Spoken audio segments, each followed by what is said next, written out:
Greetings, adventurers, and well met. Master of Dungeons here on the Master of Dungeons Twitch channel, twitch.tv/themasterofdungeons. It is the second Tuesday of spooky month October, which means it's time for another episode of Vecna Eve of Ruin, Homebrew Edition, here on our channel with our cast of characters, the Captain and the 10 Eels. Welcome in, everyone.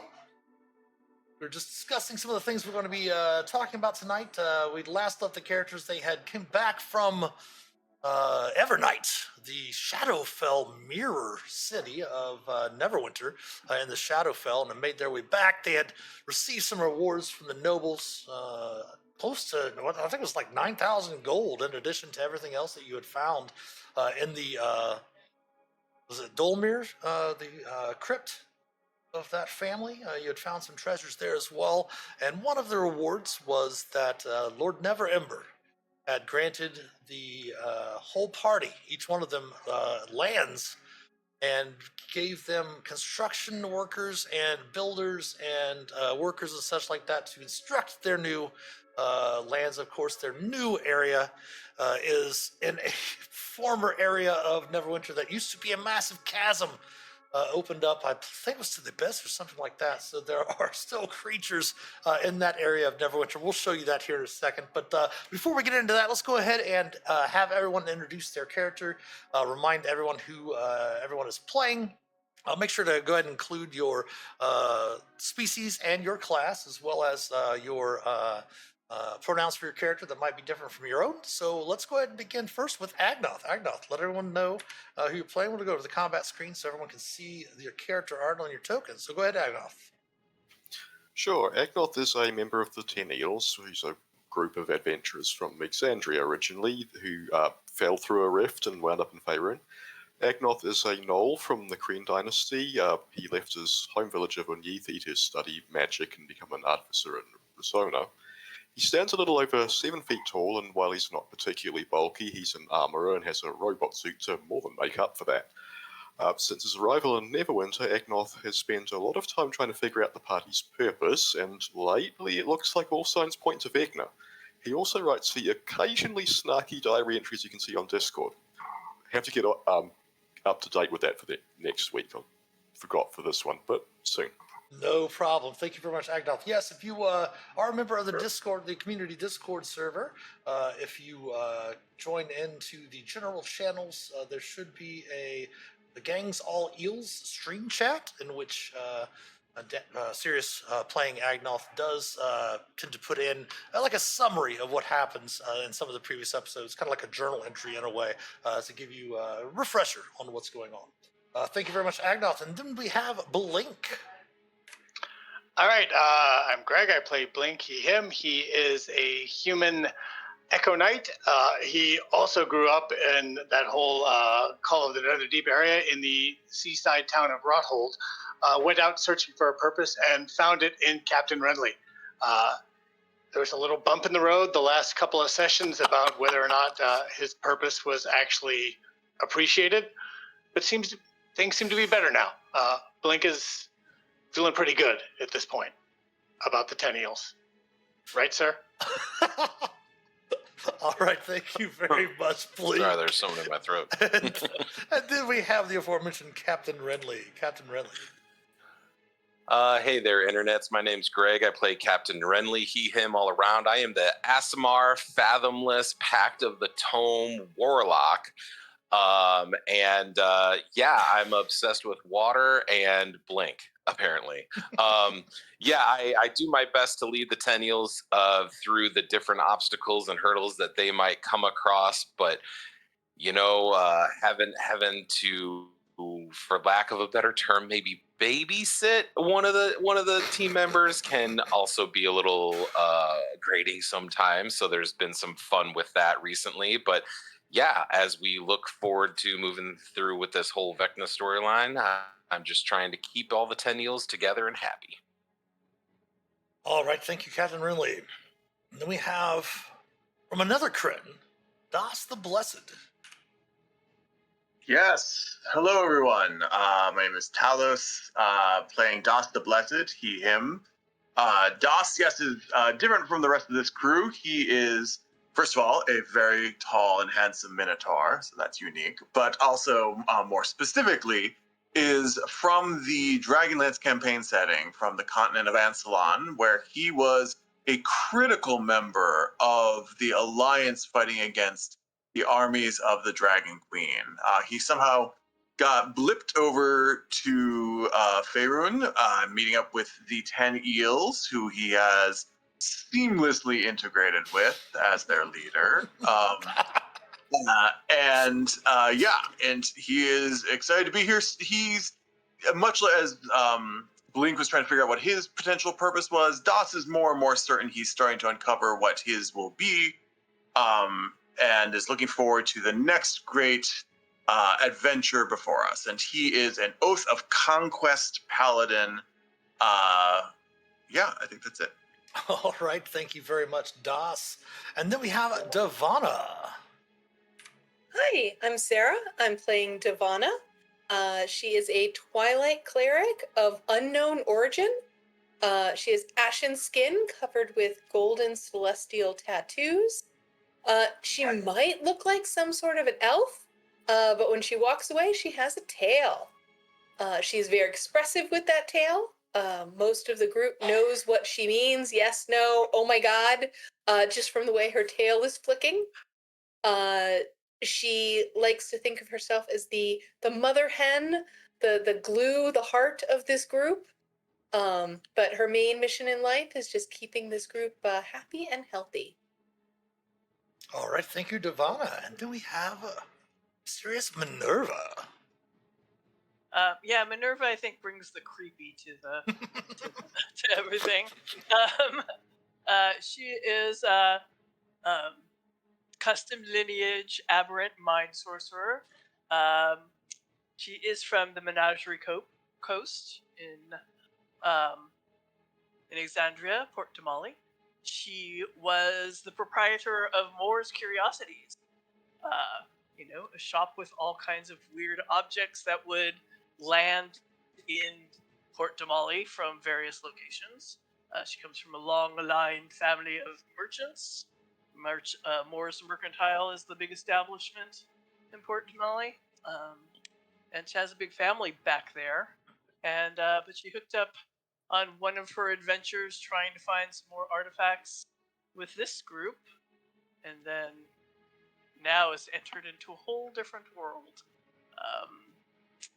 So yes, she was found a cursed object which warped her mind a little bit, and so now she has some special powers, and she continues to search for more objects. That is her main reason of being, and she's looking forward to this adventure and maybe finding something else.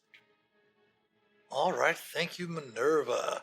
Everyone go ahead and begin the game. Obviously, Blink gets to because of the new rules. Now, again, we are playing a mixture of 2014 and 2024 rules with it being homebrew. We're not bound with like the Adventurers League rules, which we have for our Sunday night game, playing the Adventurers League.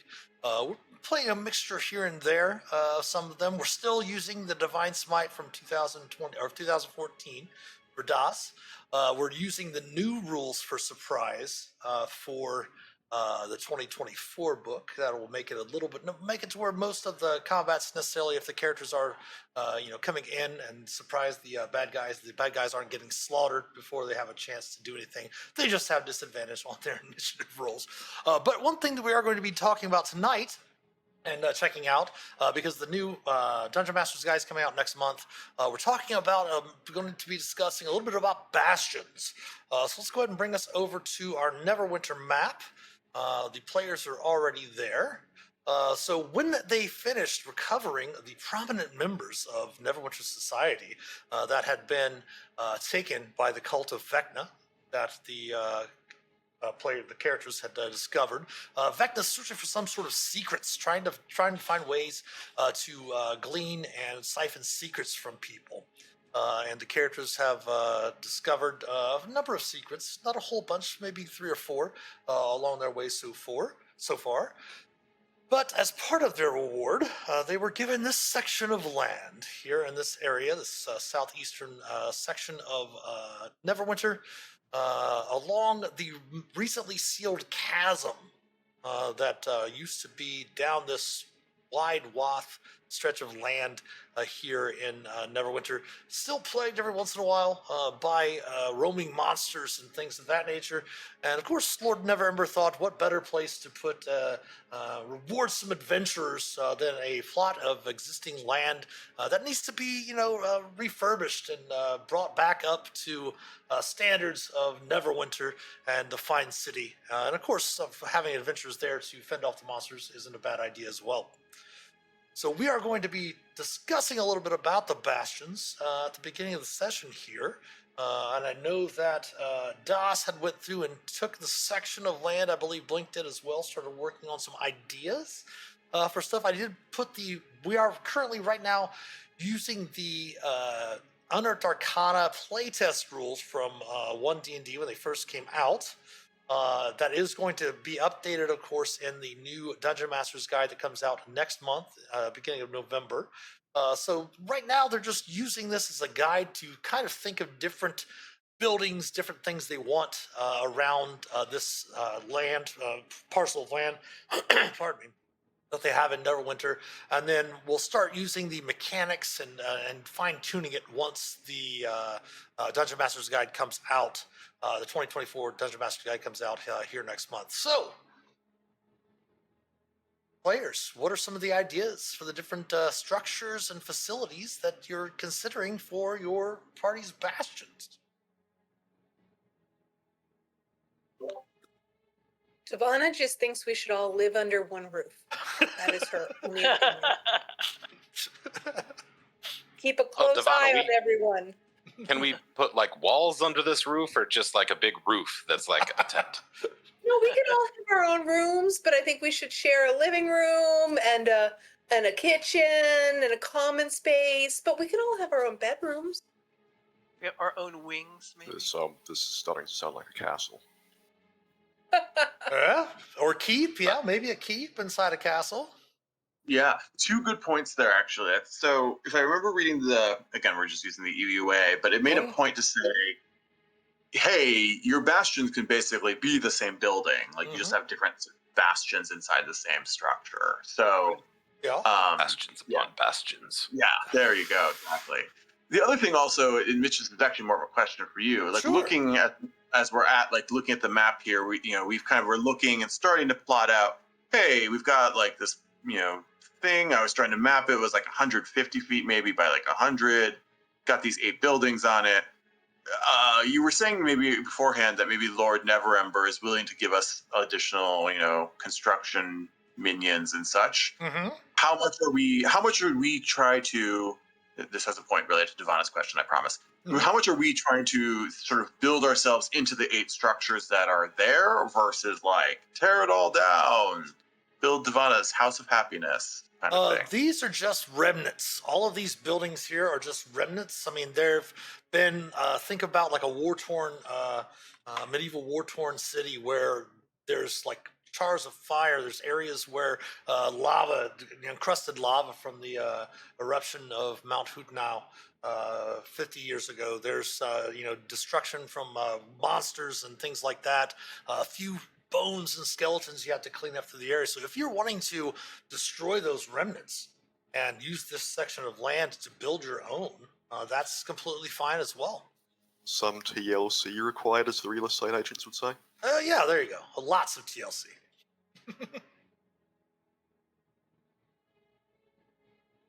Well, good, because our bastion doesn't want no scrubs.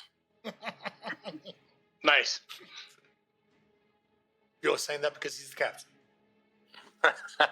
I mean, maybe, sir, maybe.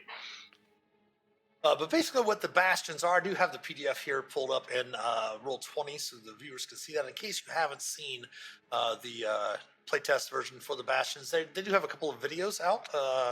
Dungeons & Dragons do on Does.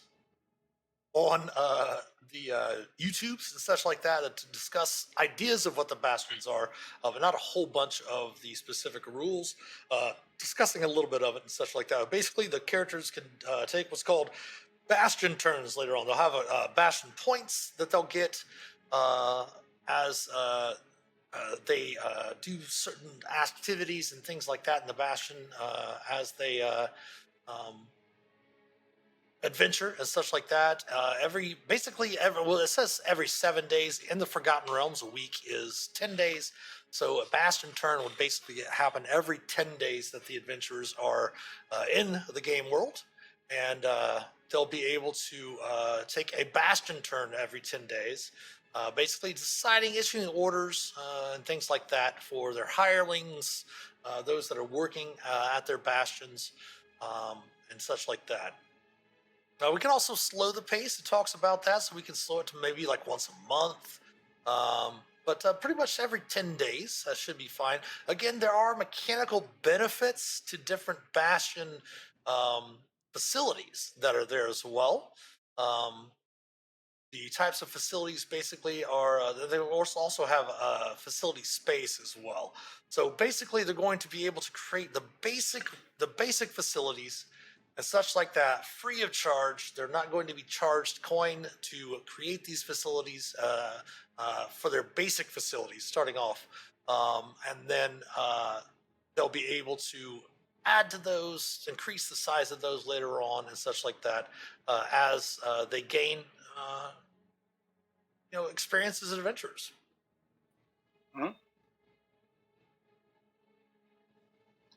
So Blink, as always, has put too much thought into this because that's what he does.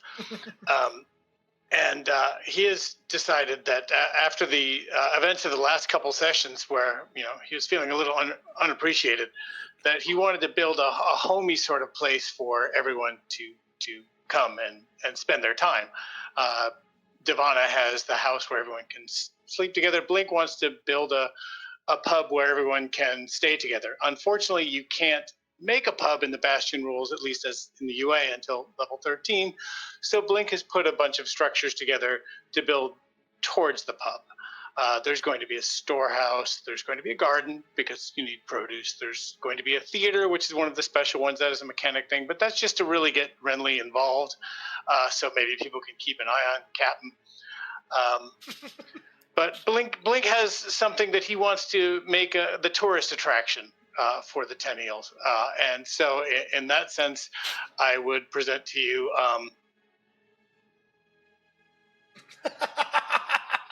we're going to call it, if it comes up, 2 Blink minimum. 2 Blink minimum. Nice. As Sirius points out in the chat, you don't get your liquor license in D&D until you reach level 13. Nice. All right, that sounds sort of pretty cool for some ideas from Blink. What are some other ideas that everyone else has been going over, thinking about?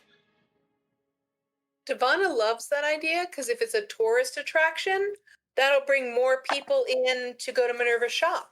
Because we definitely need to have Minerva's shop here somewhere. Yeah, are you going to be moving? Is Minerva going to be moving her shop from? Well, interesting. Yeah. There's no mechanics for any kind of place of business such as that. Like there's a storehouse, there's like the pub, there's a gaming hall, but there's not a store. So I'm not sure how to build that in, but I was actually thinking that being near the chasms, Minerva's already thinking about how she can sell souvenirs. Whether or not they're real and found or manufactured, I mean, I guess you could maybe use a workshop. I know that there's a limited number of facilities that they have here in the playtest material. I do know that they had mentioned in some of the videos about the bastions that there's going to be a number of bastions. I believe there's even going to be extra facilities that aren't listed here in the playtest material as well. But basically, to give the viewers an idea, when the characters take a bastion turn, they gain a number of bastion points driven by die roll, and then they also can issue an order if that facility has the ability to take such an order. They can craft can craft an item, craft different things like that. In the crafting, they can also empower, conferring a temporary empowerment to the player character, or to someone else. They can also harvest as one of the orders. They can also maintain, basically having the higher levels focus on maintaining the bastion rather than actually executing any orders at special facilities. They can also recruit. They can recruit creatures to the bastion as well, bringing in more workers, things like that. Perhaps maybe even some mastiffs to guard the grounds, things along those lines. They also have the research to be able to gather information. And of course, they can buy and sell goods with a trade action for those bastions.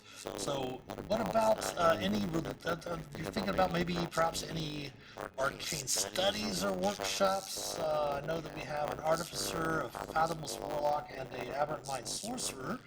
We also have a cleric and a paladin. Is there any ideas of perhaps maybe any sort of religious areas, like a sanctuary or anything of that nature?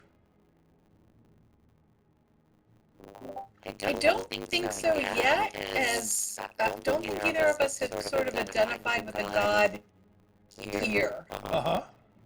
So, yeah, maybe we're getting close. Maybe once we've made those bonds and connections, we'll want one. But I don't want to speak for you, Doss. Maybe you made a connection I don't know about. Doss Yeah. already lifted his things. Doss. For those of you who don't know Dragonlance that well, a very early part of the entire story in sort of the main Dragonlance saga is that the gods of old return, and there are these kind of heretic fake gods that people are kind of worshiping. And the whole main story is about how the true gods have finally returned. Coming to this world, Doss sees a lot of similarities between this pantheon of kind of silly gods that are gathered about here, and the return of him specifically, but him and the gods that he helps represent. So Doss has figured that maybe his purpose here with his sanctuary is to actually, his bastion, is to actually build a sanctuary to those true gods that he's got here. So, yeah, he actually has a plan. Okay. Yeah. Doss is thinking, like, his thing now, this could be, to Devon, to your point, it could be attached to a larger structure as well, if we do a single structure. But he's got a sort of, if Doss is the sort of warrior of the group, sorry, Blink, is, the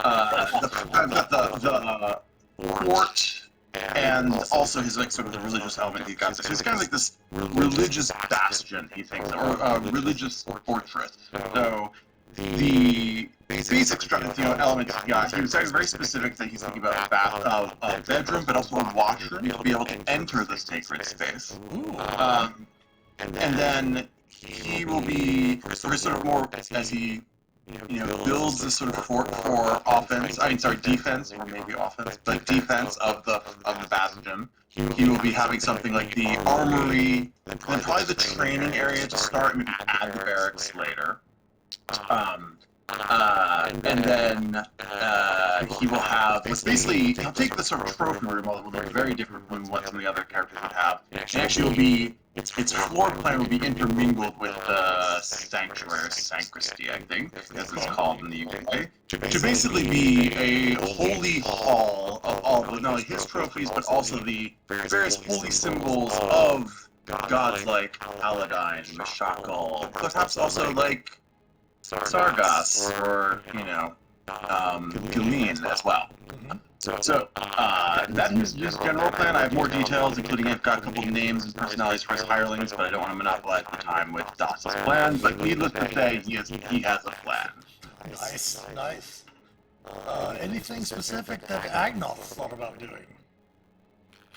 Or just ideas? Even just ideas. He's pretty obviously going to be building a workshop as quickly as he can, likely. I mean, this is probably some far corner where he doesn't have to deal with all the religious stuff too much. Fair enough. And probably spend a lot of his time tinkering there, but he has been considering maybe it's a good idea to help make some extra money for the party by selling some of his contraptions, so he might open up a storefront and sell gadgets there or something like that. Okay. Could even just be a department in a murderer's shop. Who knows? We'll have to see how that works. Depends how many buildings you know. Yeah. Again, like I said, this could be all part of one building. This could be in this area. You have this fairly large. You said it was like, how many feet did you have it equaled out to, Das? Did you figure out? Yeah, so it depends. You mean, sorry, the buildings that are already there? Yeah, or there's that plot of land. the plot of land looked like a rough eyeballing was like 150 feet by approximately 100 feet. Okay, okay. So again, you can build it all into one complex to have, as Devana was talking about, a single complex with everything all under the same roof, where we have different wings and things of that nature to the complex, or manor, or keep with the castle, or I should say castle to keep the walls and such like that. You can have separate buildings and such like that. What ideas are you looking at that way? Is everyone comfortable with having just like one complex? I'm just imagining a building where you have to exit through Minerva, like a gift shop. Must exit through the gift shops. Yeah. Is this like a theme park or something? It could be. It could be a Captain Cindy's theme park if you wanted it to be. It's the happiest place on. Oh wait, I can't finish that sentence. No, I love the idea of like all being one complex, maybe connected by some like roofed and structured, but like outdoor walkways, like through some of the outdoor parts. Renly would have spent like the main focus on like either on the ground floor or the like a basement potentially is essentially like a deep well that he'll call his spillway, so that he can like dive down it and get all the way down into the river, and then very much the like two shuttered closet door that he can open up and have a little shrine to his patron Hadal. I think would be really fun. But then, I mean, everything else, it's all about the finery. All the wall sconces are little tentacles that wrap around the torches. There's a bunch of fainting couches with the legs also, of course, being tentacles. Lots of, like, scraping all of, like, perhaps Agnoth or Dawson's, like, plans for things off of a table to lay blueprints of, like, elaborate furniture and discuss with Minerva about all of those things, like gold and purple wherever I can get it. A little bit of like relaxation hookah lounge, and just all of those, like, nobody should have to sit 100% vertical at any given time. You always need to have a bit of a horizontal lean wherever you're sitting. And as soon as I can, mechanic wise or level wise, this home, no home is really complete without a bunch of unseen servants. Fair enough. Fair enough. Did you see what I wrote before? In our stream chat? Yeah. Like, Yeah. Be purple and black, very Victorian. Oh yeah. With cephalopod motif. Yeah, absolutely. Yes, it's exactly for thing fainting couches. That's why one of my basic rooms, like, I was like, oh, okay, edges of this. She needs to have her own little cramped parlor, you know. Yeah. When he old RuPaul shows up, the response is, it's giving cephalopod. So speaking of that, like the architecture and design, obviously, I would assume that Das would be using some stuff from Ansalon and Kryn and such like that from his homeworld. A lot of it would probably have more from different areas from Wildmount and Exandria and such like that. So the architecture is going to be vastly different, I'm assuming, than the normal architecture that you would see around Neverwinter. Correct? That would add to our appeal and attraction, and come visit us and check out something new.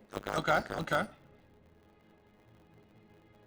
Well, just for argument, let's go ahead and have everyone give me, let's go ahead and make a group check, just because you're obviously going to have to describe these different structures, these different decorations, the different architecture of your homeworlds to these artificers and craftsmen and construction workers and things like that. To be able to build these, you'll have to aid them in like getting these blueprints together, getting the imagery that you want together. So everyone decide on a skill that you have that you can use and describe the description, describe how you're going to use that skill in order to aid these workers and craftsmen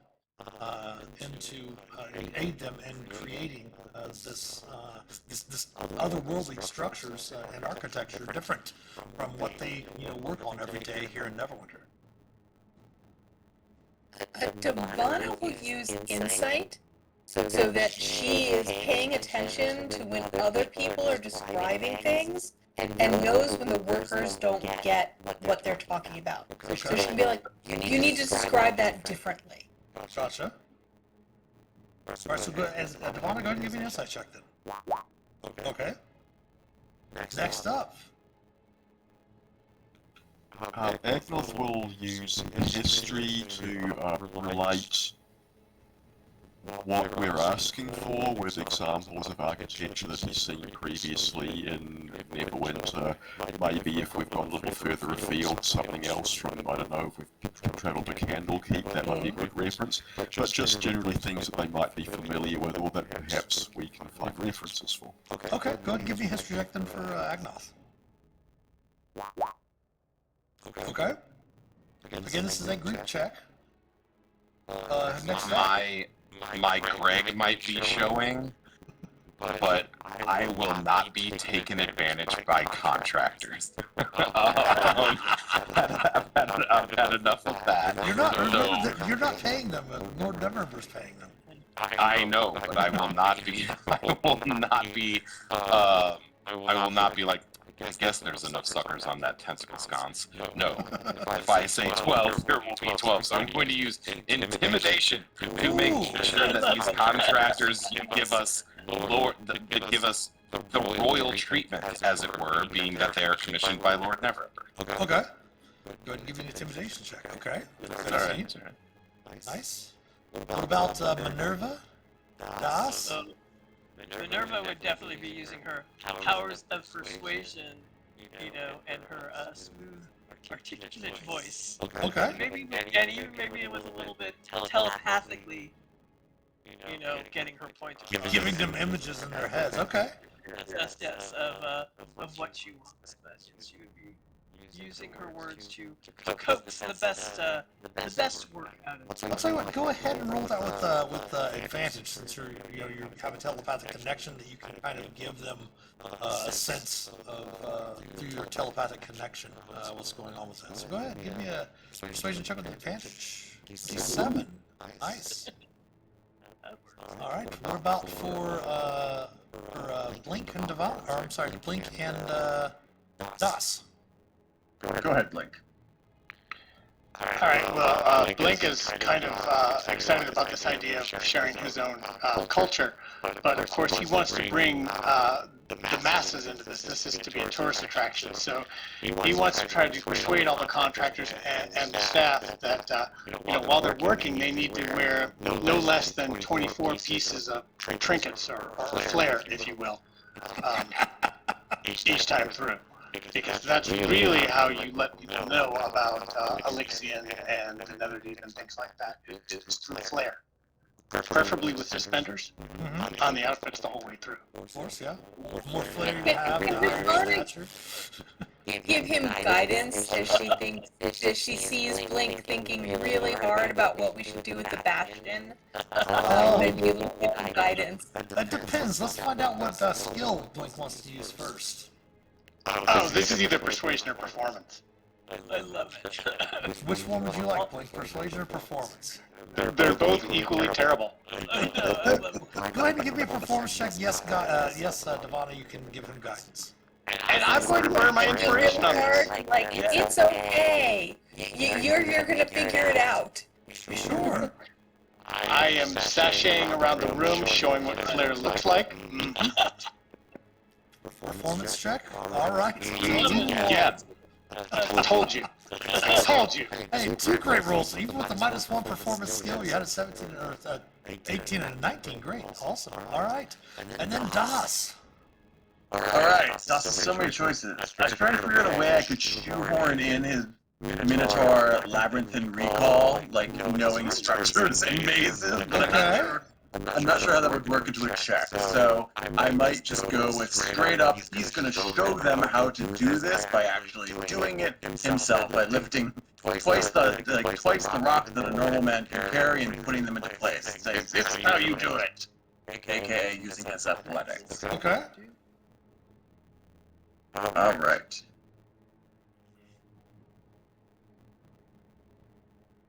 All right. So we had 1, 2, 3, 4 checks over 20. Your DC was a 20 for this. So they are going to be able to construct the buildings with the architectural stylings that you like, as they're all, kind of standing around. Are you having them basically raise the area, getting rid of the remnants of the buildings that are there? They can, of course, use some of that building material to build the new structures and such. Or do you want fresh? Do you want fresh construction materials? If there was like very interesting architecture, something unique or particularly strong, or like a really cool wall that was left in, I think we should integrate it. I'm like that. There's really cool, different, I should say really cool according to Minerva and Captain Renly. Some very obscure-looking splatter things and patterns from some of the combats and different misadventures that happened in the past here. Some different explosions, things of that nature that you can utilize in some of your buildings as well. Perhaps maybe use some of them in part of like a mosaic or something in like a little forum area where people enter in, things like that. How creepy do you want it to get, basically, is what I'm asking. Well, I don't know. Minerva's Corner would definitely be kind of haunted housey looking, but, other people. Is too creepy a thing? Is that right? Yeah, totally good with over-the-top creepy. Is that like saying too much cheese? It's not possible. I mean, I think that's part of the tourist attraction, right? Like, Yeah. We have like, Winchester Mansion and like other history places. Yeah, I mean, if we wanted to be something like a Winchester Mansion, that'd be interesting. That feels about right. Right. It's just like rooms going to nowhere. Yeah, so you're talking with the architects and the engineers and all the workers standing around your blueprints. Some of the not bulldozing, they don't have bulldozers obviously. Some of the demolition is going on around you. We have a bull. Yeah,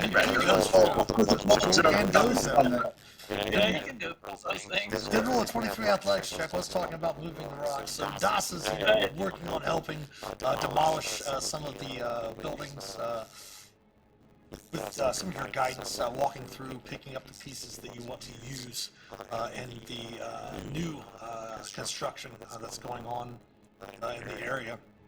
And suddenly, the air around you stops moving. Becomes quiet.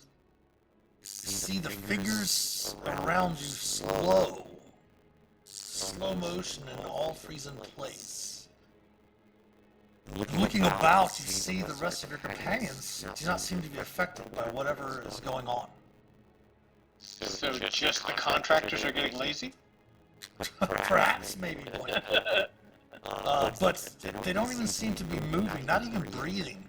You see birds flying through the air stop in midair, just frozen in place.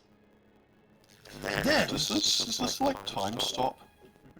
you're thinking about that at the moment, Agnoth, but then with a flash of multicolored light, the world winks out of existence. Uh-oh. Nothingness envelops your senses, though you feel the thrum of magic rushing like an electric spark through your veins. When you regain focus, you stand in a plush, candlelit parlor.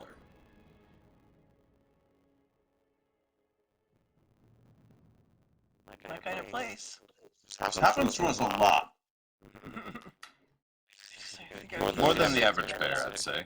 The stately woman in blue robes leans towards you, her brow furrowed in confusion and concern. In the blurry background stand a frowning woman in a flowing black dress, and a man tugging in confusion at his high crimson collar. Give me one moment, and I will go ahead and give you a little bit of a handout for each one of these figures. Das, you take the one on the left, I'll take the two on the right. That is the You going to woman. dinner without me? That is the woman staring at you with confusion in the robes. Okay, so taking them may be a bad idea. Wow, I didn't know she had a unicorn staff. That's cool. Here is the figure in the black dress. I know what this is. She made a lot of my spells. And the other figure.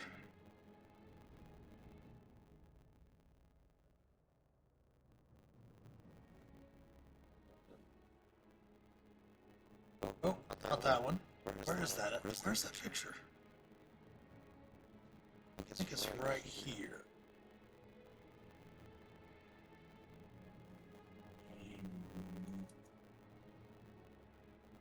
That's not it. There we go.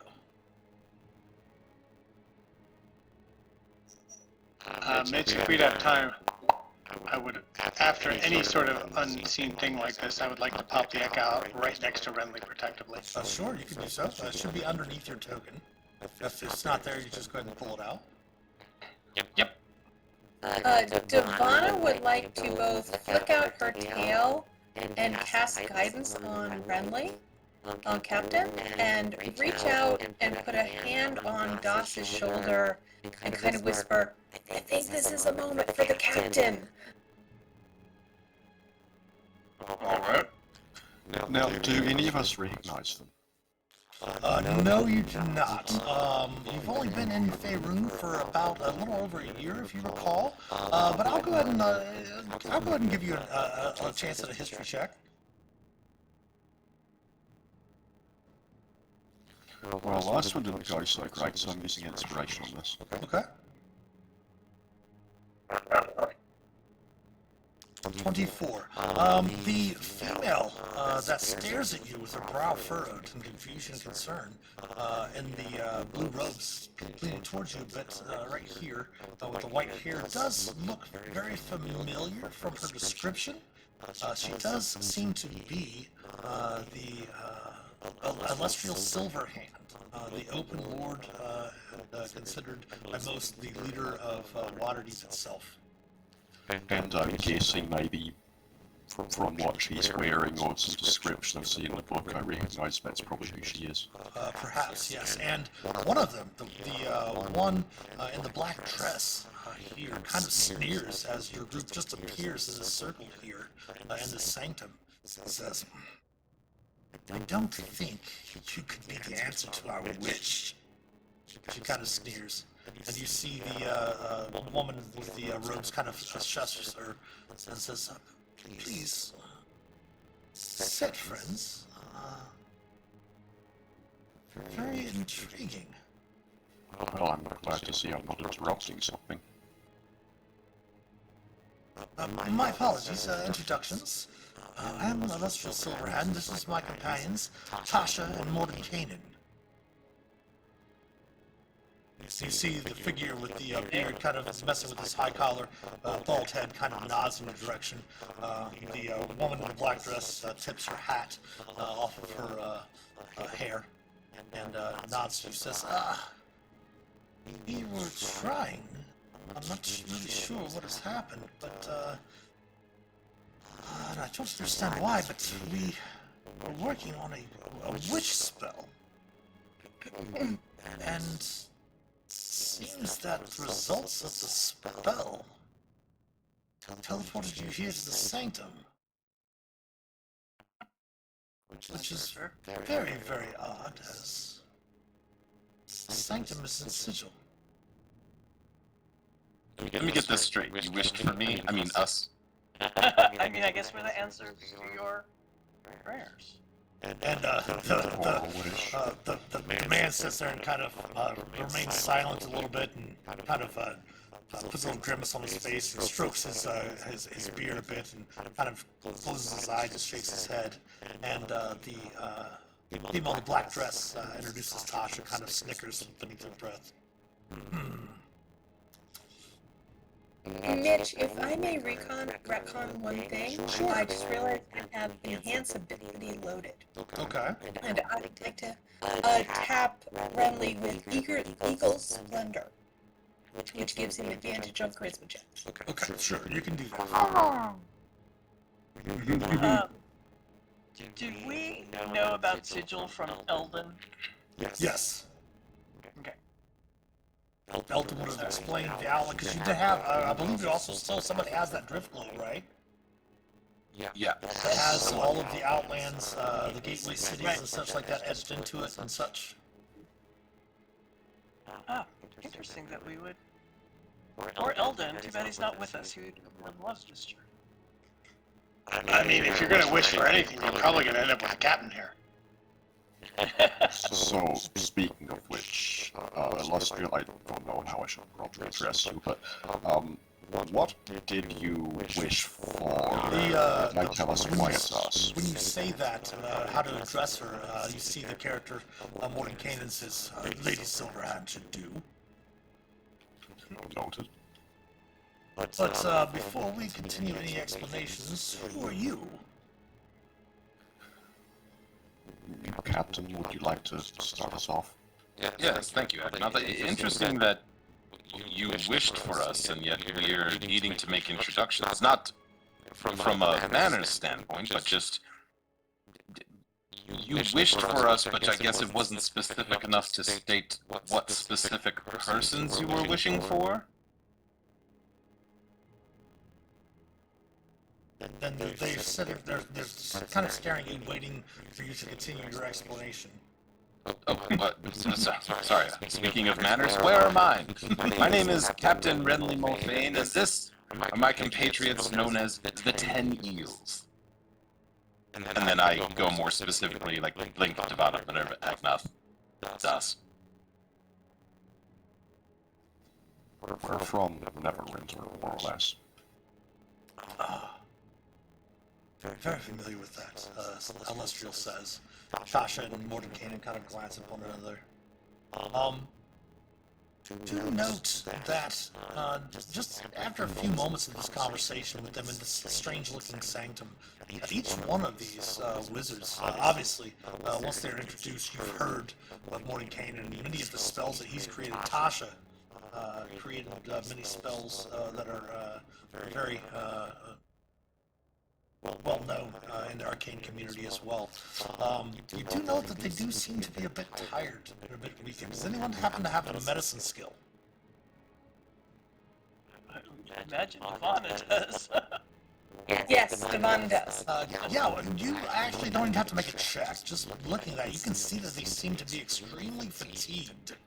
And, I just have to say, Blink does as well. I just, it's one of the only skills I've got. Oh, okay. Well, then, yeah, then Blink would notice that too.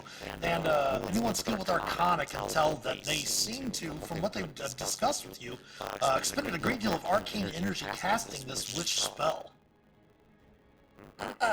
I lean over and whisper that to Captain Renly. They look like they need some sleep. They are truly exhausted. Not to be rude, don't want to be the you look tired guy, but you all seem rather tuckered out. Seems like you drew upon a great wealth of arcane knowledge or power just to bring us here, and that's no small feat. You're not just throwing cantrips into the wind. It must be something pretty serious. Perhaps we discuss over a glass of wine and maybe sit down. She kind of looks at Tasha, and Tasha kind of nods, and Mordenkainen nods back to Illustrial. And she says, "You are not specifically what we wished for, but I do have one question for you," she says. "Do you have any ties to Vecna?" Ugh, that guy again. Well, we know of him. His cultist has a lot of problems. We've been cleaning some of them up.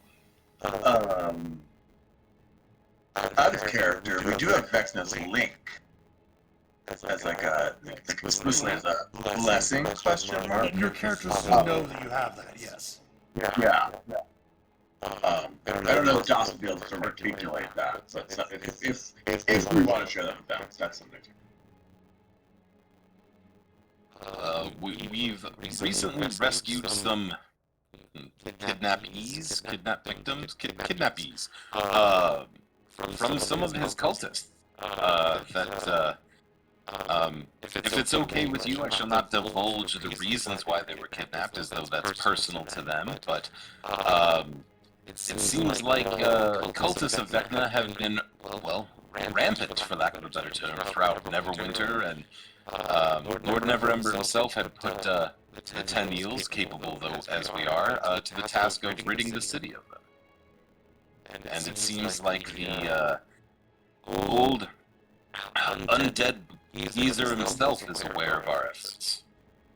I'm sorry, Laryl Silverhand is the ruler of Waterdeep. My apologies. Illustrial is the former ruler of Silvery Moon. My apologies, yes. There's lots of Silverhands out there. The Seven Sisters. Right, there are, yes. You can confuse the lore. Blink's just looking to see the size of their feet.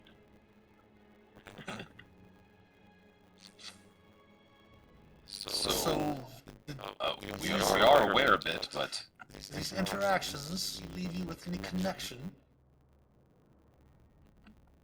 to Vecna? Yes. I would like to stress that it's not a connection or power that any of us sought out or were trying to claim. Perhaps it's just something that, you know, in the normal do-goodery and saviorness of the day, just kind of happened to us. Well, Tasha looks to Mordecai and says, at least they're not trying to lie to us. He kind of rumps a little bit. And Illustrial kind of looks to them, the two of them, and kind of weakly kind of raises their hands and says, please, everyone sit. We have much to discuss. There's many things that to know about if you have been connected to this creature known as Vecna. Since indeed Link is still there, there's reasons to believe that your fate must somehow be interwoven with Vecna's. Since her wish spell was unable to fulfill its parameters, instead found beings tied to Vecna. Brought you here to sigil. Can I ask what your wish more specifically was? He had detected a sinister weave of magic rippling through the multiverse. To my divine abilities, I eventually traced the magical pulse to Vecna. And we learned that Vecna's activities span multiple realms. And after a period of investigation, we discovered the sobering truth. Using stolen secrets, Vecna and his cultists have siphoned incredible amounts of power from individuals throughout the multiverse. Worse, we eventually stopped detecting these activities, leading us to believe that Vecna plans to unleash this power for some sort of heinous purpose. We realized that this could unravel the entire multiverse, elevating Vecna, cowing all others to his will.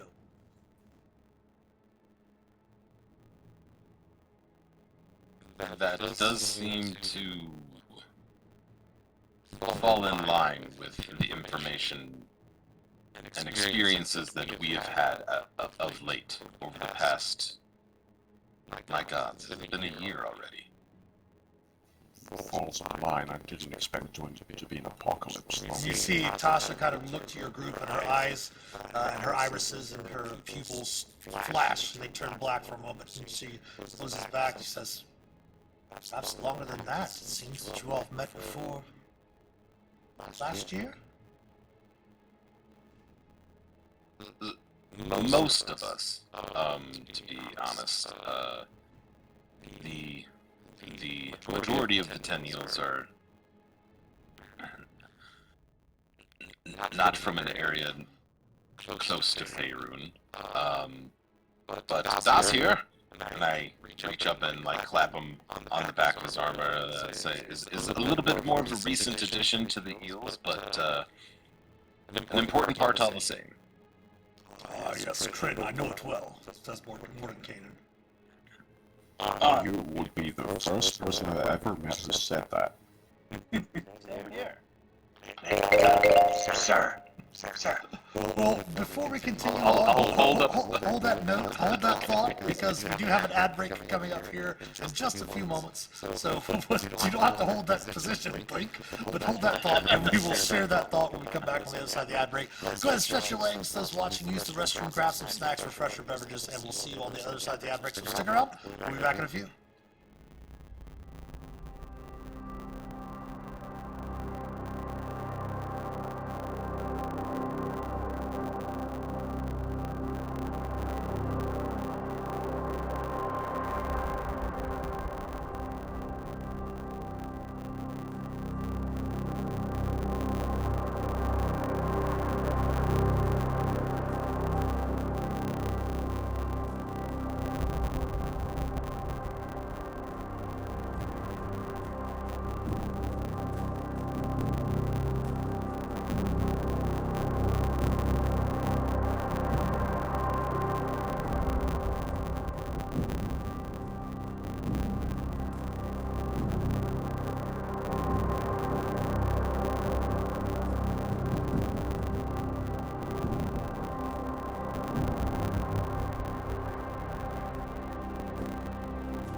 back on this side of the ad break.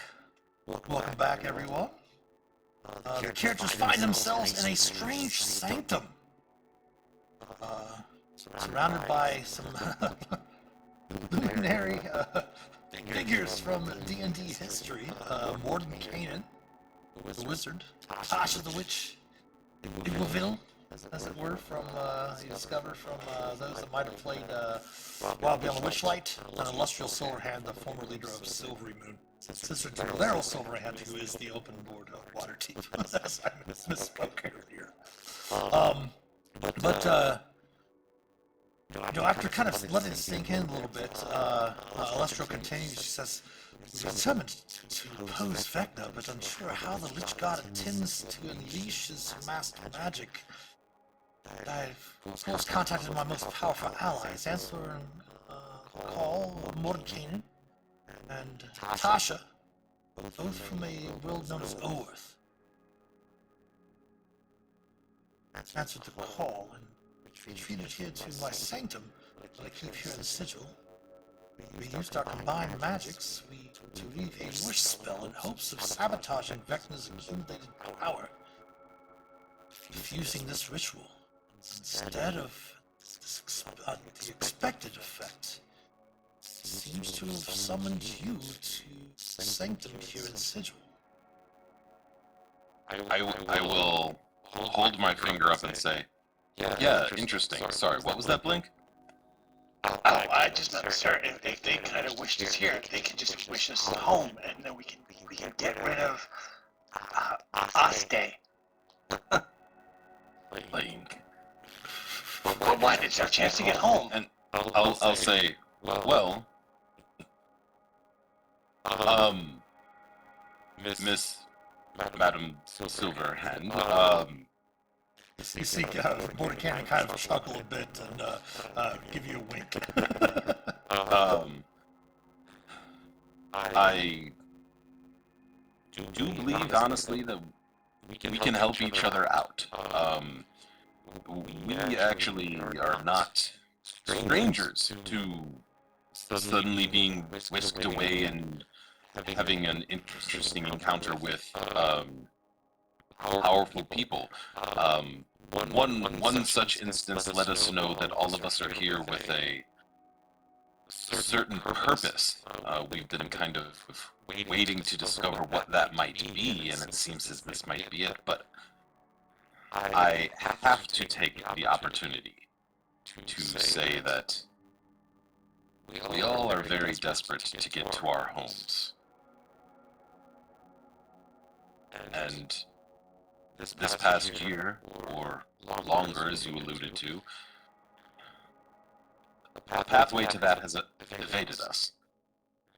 And I hate to say, here's the price tag for us stopping the apocalypse, yet if we do save the multiverse, as it were, we would all very much appreciate your assistance in getting back to our personalized faces of it. As you mentioned that, you see Tasha's eyes again go completely black, and she kind of looks up into the sky above your characters, looks into the towards the ceiling in the sanctum in which you find yourselves, and she kind of stares there for a moment with just completely black across her eyes, and she says, "They are soul bonded. They wish to return their threads to their original forms. Interesting." She kind of blinks her eyes and focuses back on everyone else and says, "Soul bonded indeed. Where did you find this information?" Mordekainen says. Renly's looking up to what she was looking at to see if he can see it. There's nothing on this, but beautiful mosaics and tiles on the ceiling, of course. Looking about the room, actually, as you kind of take a moment to just kind of take it in, being here fairly, just like boom, in the blink of an eye. Well, it seems like a blink of an eye, now that you're here. Or the blink of a blink of an echo, Blink. a blink of an eye, Blink. something like that. Blinkety, We did note blink. that there's a desk covered in paperwork, books that sit all around the middle of this work area, some curio cabinets filled with all different types of trinkets all around. necklaces, brooches, sparkling stones, shoes, different garments and things like that all around this little workspace area of the sanctum. As Tasha looks back and really looks up, and Mordenkainen looks at the group and says, you have the stench of that witch Eva on you. She informed you of being soul bonded, did she not? Honestly, I was gonna say some stinky old lady, but I didn't want to be insulting. Spent the time there I had in Barovia. Barovia. More of the domains of dread at another time. This is not that time, he says. I'm starting to get the feeling you know more about us than we do about ourselves. Celestial, go ahead. I'm sorry, Devana.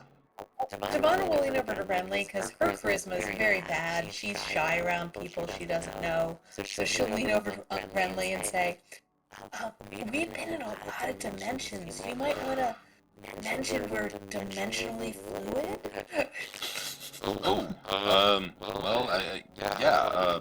Devana points out a good point. I mean, obviously you whisked us here from Neverwinter. Before Neverwinter, we were elsewhere. We did not. Mordenkainen actually interrupts you and says, that was not the intention, but it does seem to be the result of the magic. You know what they say about intentions. But just to point out, we've also been to, what was the name of that place? The Corpse Market in, Neverdeath. We also went apparently to this Barovia. Evernight, thank you, Blink. Integral as always. And actually, Barovia this is the first time you've heard that domain be called Barovia from your experience being there. You'd all wondered where you were when you met Madame Ava near that pool. I'll describe her little, like, village with the ghost doggies and stuff and be like, if that was Barovia, we've been there too, so I guess we're frequent travelers between the veils, I suppose. That would make sense, Mordenkainen says.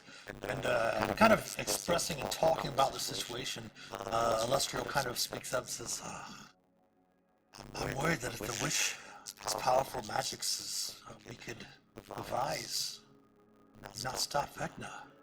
Mordenkainen kind of interrupts as well. That is why I have contingencies upon contingencies. I have an alternative plan. He kind of strides over to a cabinet full of these trinkets and magical objects, picks up a silver chime.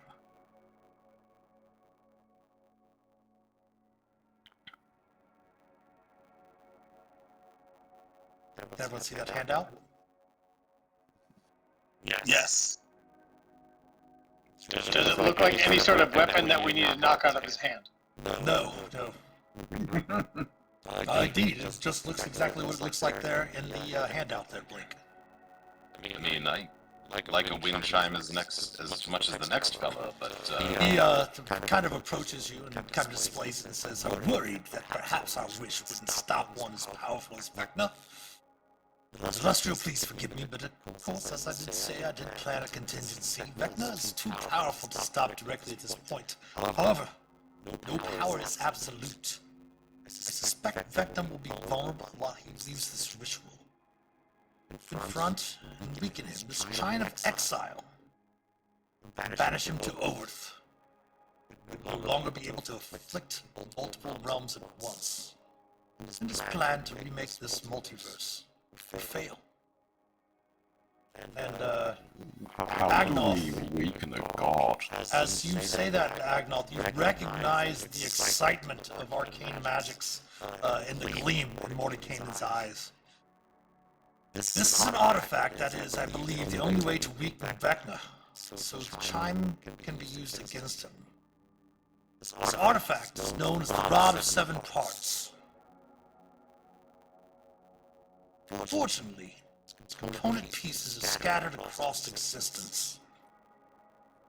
While my esteemed colleagues, he gestures to Tasha and Alestrio, researched the magic needed to cast a witch spell powerful enough to stop Vecna. I looked into finding the rod's pieces, should we need them. The first piece is deep in the Underdark, somewhere hidden inside a safe house for worshippers. The demon god Loth. Web's Edge is called. By that first piece of the rod, my friends. You can activate a portal on this dais and take you to it. Once you locate the first piece, the magic inherent in the artifact will point you to the second piece, and then the third piece, and so on. The Sanctum's portal reacts to powerful magic, such as this artifact. So as you find each piece, this portal will lead to the next one. No need to use another key. The most recent piece of the rod will suffice. There's no time to waste. Once you have reassembled the rod, we can all confront Vecna and stop as Satan has planned. You'll be the heroes of the multiverse. How does that sound? And Celestial kind of coughs and says, well, I must admit, and she kind of looks at Tasha, and Tasha kind of nods.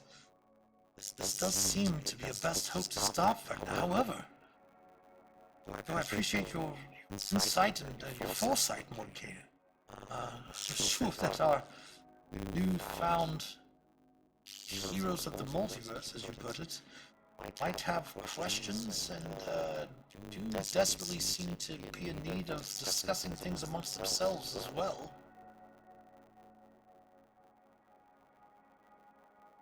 We appreciate that. We'd love to discuss amongst ourselves, but also, again, not trying to be rude, I don't know if you've answered my earlier query about being able to send us all home if we're able to complete this task, mission, quest. And she kind of looks at you. You can definitely tell that she's not very familiar with the concept of the soul bonded, and kind of glances at Tasha and glances over to Mordenkainen. And Tasha's like looks at you and kind of like tisks with her mouth. I don't believe you understand the scope of being soul bonded to you, my young friend. No, first time.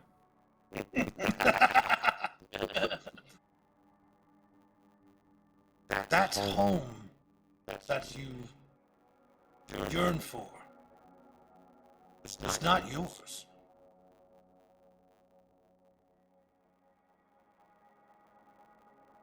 No? Well, You are there. Our other self is there. yeah, that part I've heard before, but the lady with the cards. And Mordenkainen fronts at that. Fortune tellers. Well, she mentioned that it's possible upon a success that we could rejoin our other selves. Is that not true? It may be possible, Tasha says. That is up to the multiverse. Find out when we're done. Indeed, Mordenkainen says, in response to Agnoth. Devon leans over and whispers, we are making a pretty nice life here. I mean, maybe it's okay either way. I say to the captain.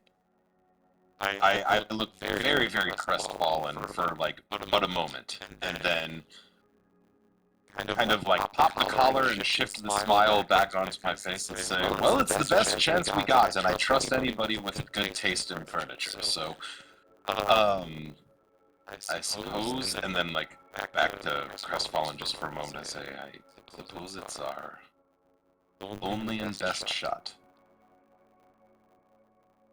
Well,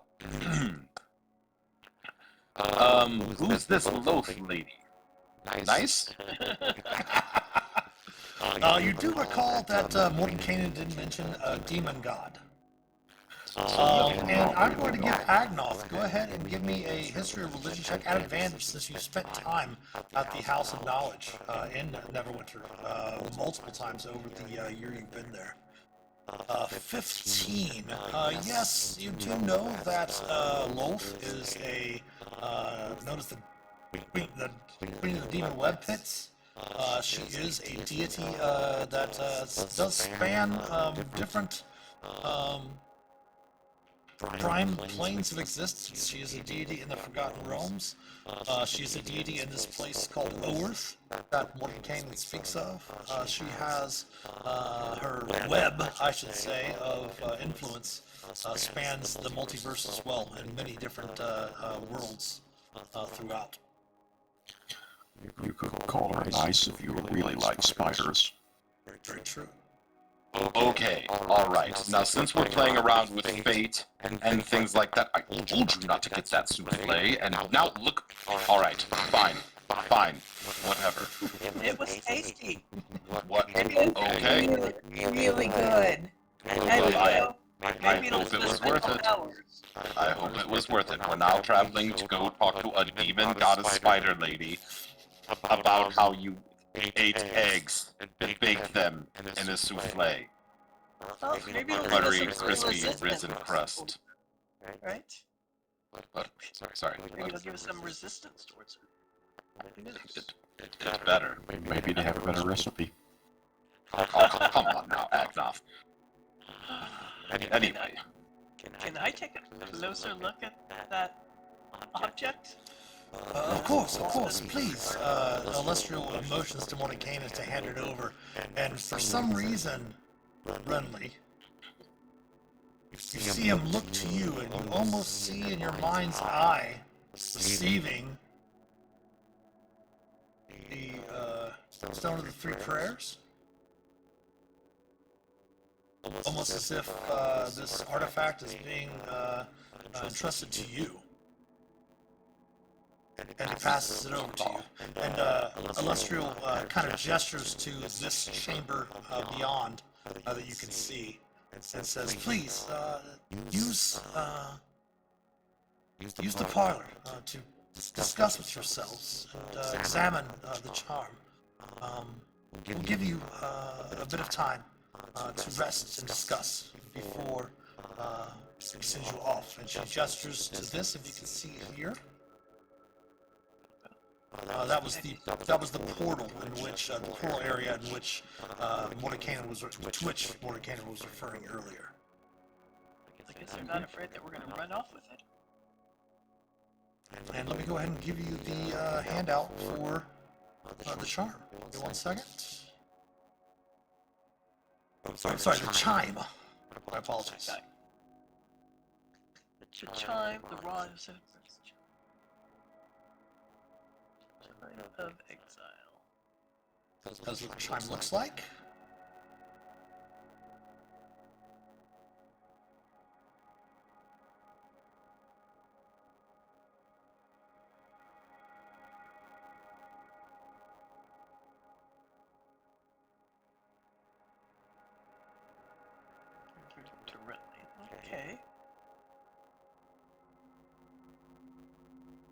Okay. Again, just passing it over to Renly. If Renly wants to pass it to someone else to carry, that is totally up to you. Just you kind of felt the whole thing like with the Three Prayers item that you were kind of entrusted with. Kind of like almost like a throwback feel to that. can I ask Mitch? It's like Savior of the Multiverse. It's a lot of pressure. The ability to cast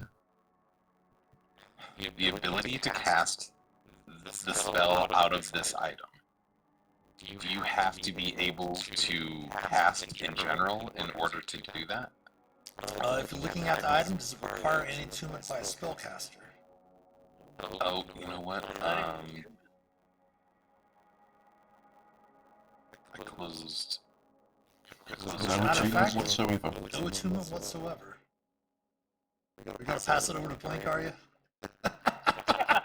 Well, so interestingly enough, the idea is like if it did require attunement by a spellcaster, I wouldn't be able to, and I would have to give it to Das, and that would be a thing.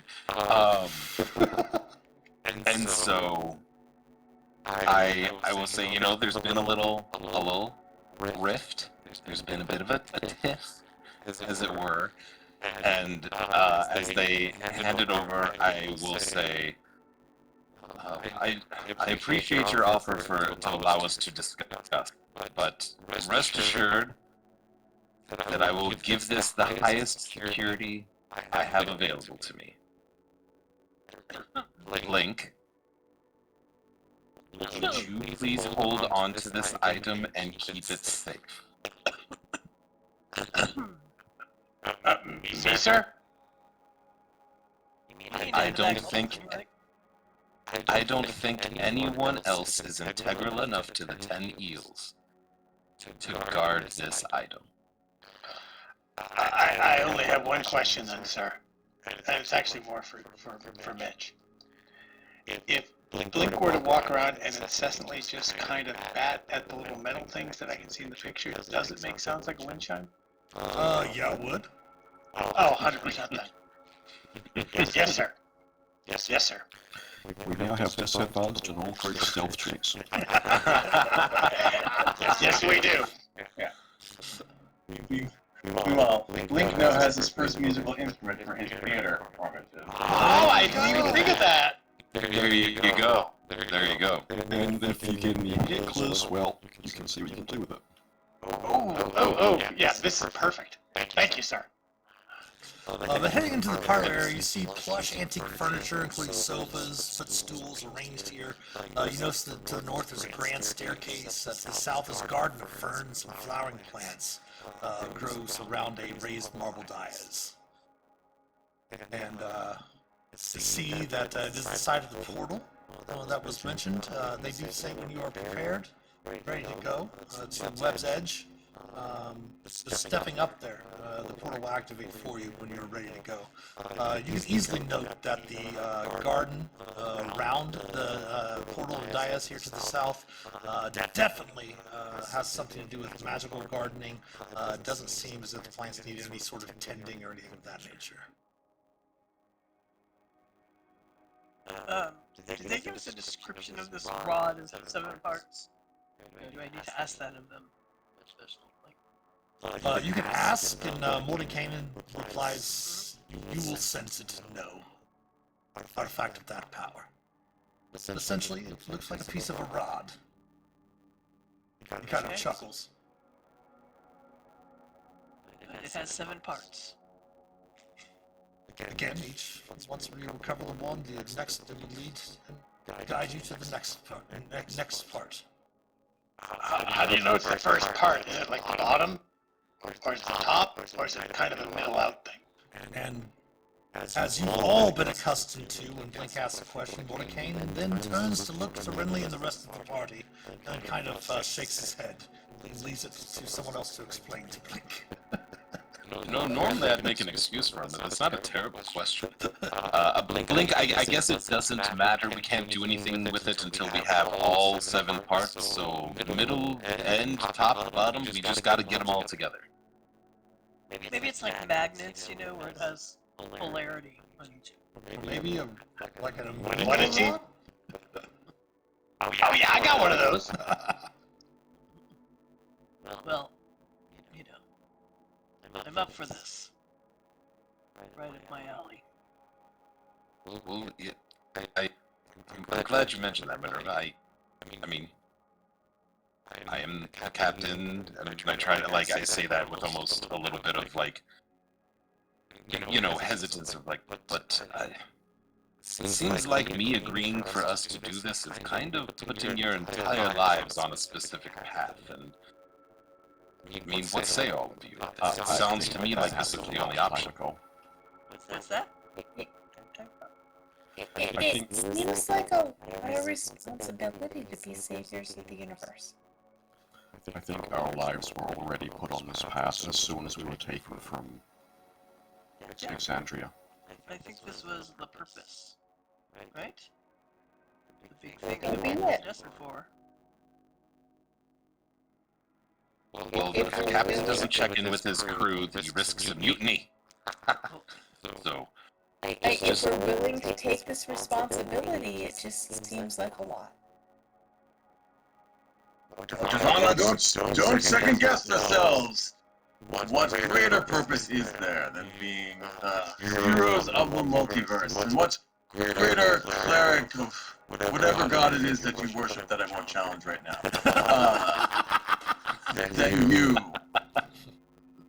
This is our purpose, my friends. This is what we are here for. I might have a few other things that I also am here for, but this is our duty. Das is basically ready to go. Devana feels a lot of confidence from Doss's speech, but she looks over to Blink to see how he's feeling. Blink has just put it in chat. I'm looking around all the letters. Which chat? So many chats. roll 20. I don't know if I can. I think I can paste that into the Twitch chat. That'd be awesome. But let me bring everyone over. The combat screen shows the chat there. If you can see the little GIF there, or GIF, however you want to pronounce it, on the bottom there. Okay, if both Doss and Blink are feeling confident, and like they're one mind on this, then Devana supports it.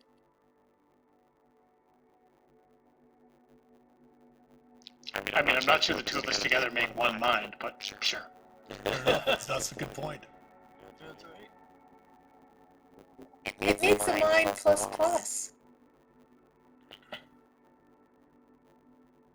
Think of it this way, Devana. If Blink and I are racing face forward into all these horrors, we need someone to make sure we can stay standing. I am 100% there for that. She'll do whatever it takes to protect her party. And next time when I run ahead, like last time I got hurt, you'll hear this like ching ching ching ching ching. These chimes. I'll have a little smirk and look to Minerva and say, probably a lot of spooky trinkets and stuff to find along the way. Oh, I believe so. Well, what the hell else were we going to do? Spider-Man. I can only do so much interior design. I guess it's time to go. I'm sure they've got that taken care of. You can take a break for finding low worshippers, I suppose. I suppose so. Doss is like at the portal, ready to go. So we gonna like have a drink or a sandwich? Oh no, nope, we're going. Okay. The spider soufflés wait for no one, Captain Redley. No, it's just not when I'm about to portal toss. Come on. It doesn't have spider's legs in it. It's just made with spider's face. Okay. What? You don't have to eat local cuisine. Yes, thank Loaf. Okay. All right. Illustrious Three, the trio, whatever. We're going. Illustrial kind of steps over to the edge. You can see beyond from where you're at. Tasha and Mordecai are pouring over what appear to be manuals and scrolls and such like that. Illustrial says, "Good luck, friends. We are going to continue any research, and once you return with the part, we will be able to inform you of any information you have accumulated in your absence. Good luck." Oh, but can I reach you by sending? Sure, that should reach us. Yes. All right. And of course, we are in sigil. Magic works very differently here. Oh. Well, we'll see. If we need you, we'll try it. just in case.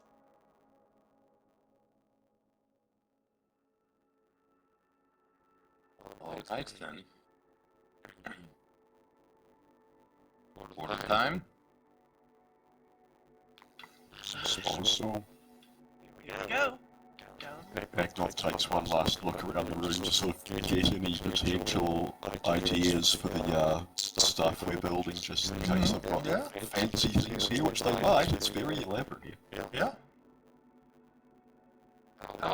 Before I jump in, I'll look back to Blink and say, stay close, don't know where we're going, and I might need protection. And I'll jump through. Okay.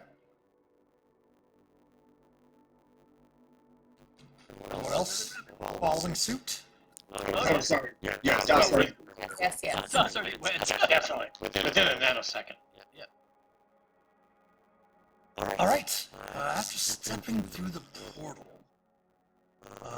your eyes begin to adjust as you find yourself in a very cramped, abandoned corridor. Perhaps maybe 10 foot by 15 foot. You can see the rock around you, the walls and caverns, the walls and floor and ceiling above you, all rough stone. The air itself weighing heavy, denoting, but being experienced adventurers, you're somewhere deep in the earth. Where exactly were we going again? The web's edge. To infinity and beyond. That might get us sued, as friend said earlier, be careful.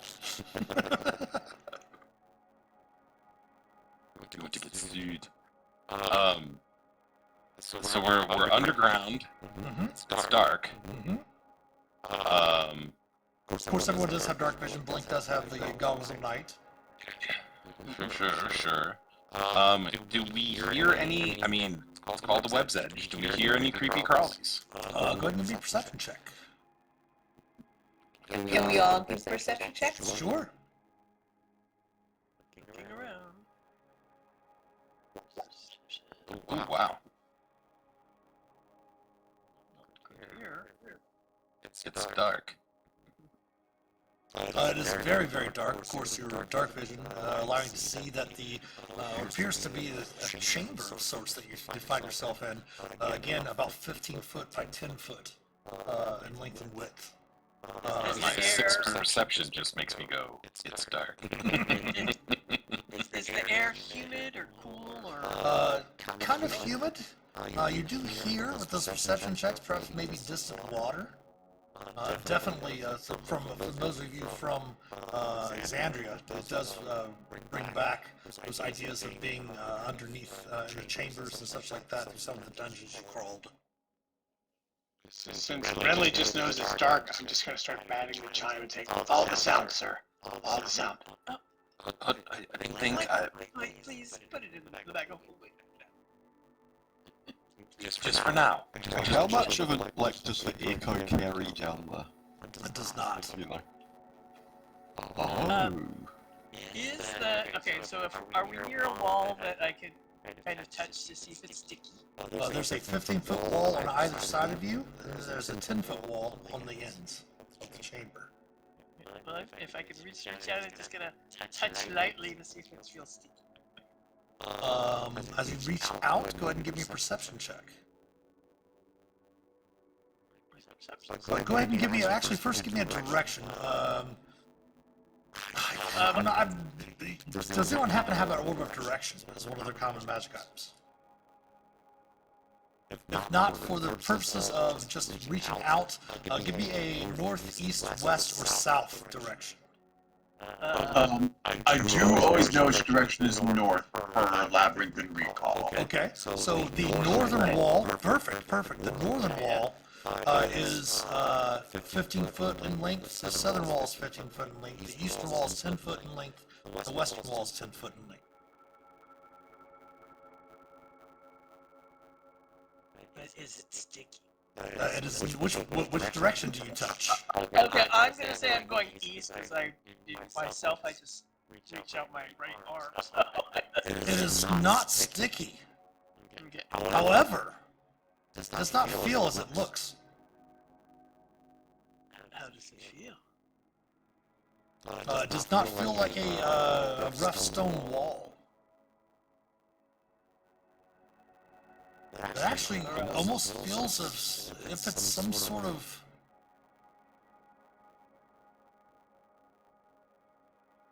wooden or metal, and definitely not stone. Wood and metal feel a little different, I would think. Agnoth, I think, would know the difference. What do you think this is made of, Agnoth? Agnoth lumbers up and touches the wall, probably takes off the gauntlet first just so he can actually feel it. As I notice this, I will tap him with guidance. Sure. You want perception for that? Well, actually, I'll use the perception you rolled earlier. Go ahead and roll guidance there to add to it. Okay. 26 definitely appears to feel like a door. With your passive arcana, you can definitely tell it seems to have some sort of visibility effect on it. This is an invisible door. I'll hunt for a handle or anything I can try to open. Would you like me? Well, if there's an invisible door, one sequence says we don't need it. I could use a charge of detect magic to see what's going on, or we could just try and use our own senses. I do believe that you have a. Sir, don't we have that link thing, sir? Go ahead and take back your inspiration, Blake. The link.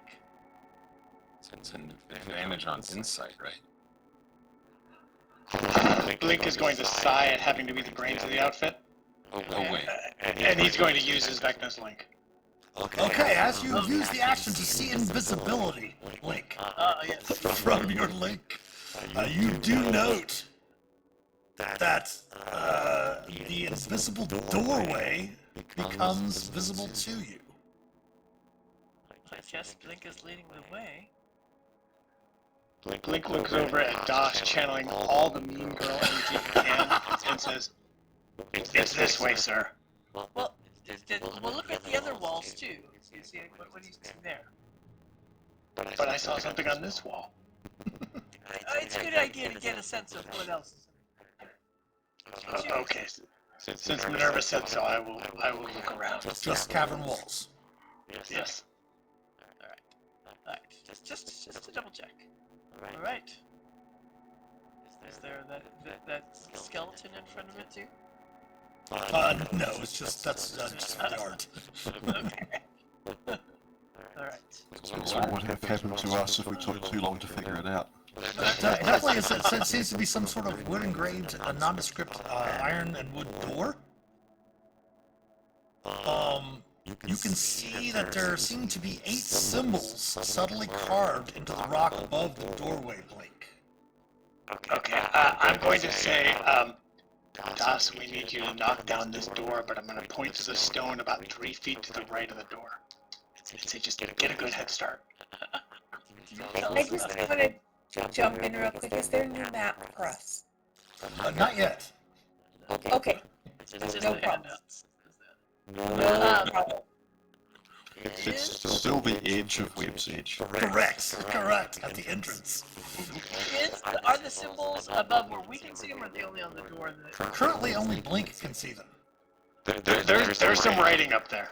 Now, here's the question. You guys also know that it's Blink. Right. So,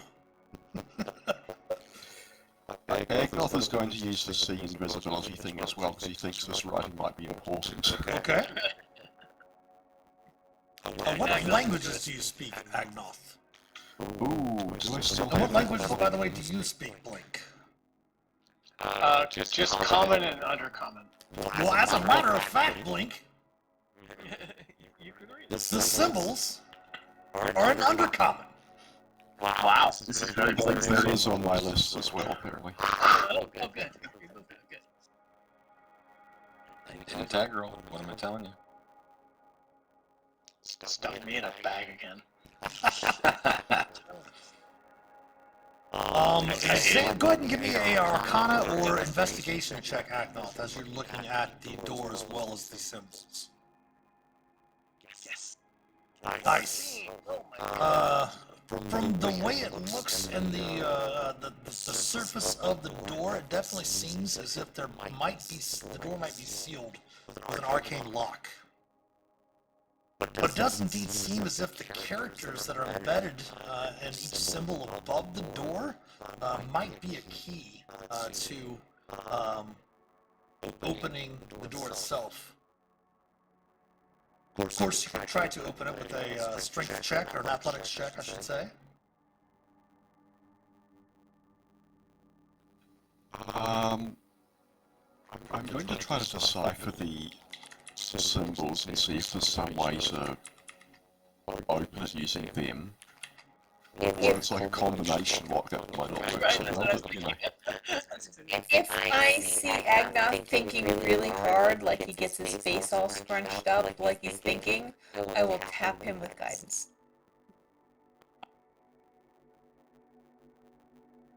Okay. Give me 1 second here.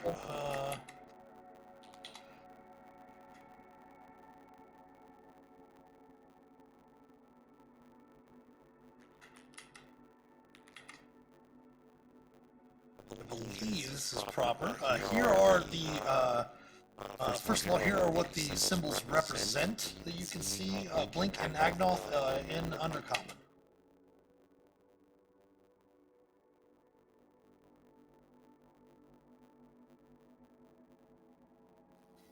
It looks like an anagram for Web's Edge. That's, yeah, I would agree with you. What he said. Unfortunately, there are a lot of E's in it, so I'm just going to start trying to touch them in sequence and hope that the order of the E's isn't too tricky. So you're going to touch them in order for Web's Edge? Yes. Das will stand up next to Agnoth as he does it, just to give his aura a little bit of a... Okay. As you do so, we'll go ahead and switch everyone over to the map because the door's open and the rest of you actually see, appearing from nowhere, a doorway. So give me 1 second, we'll move everyone over there. Oops.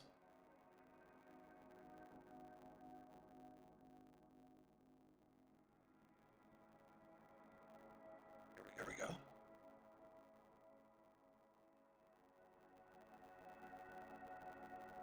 Find yourselves right over here. And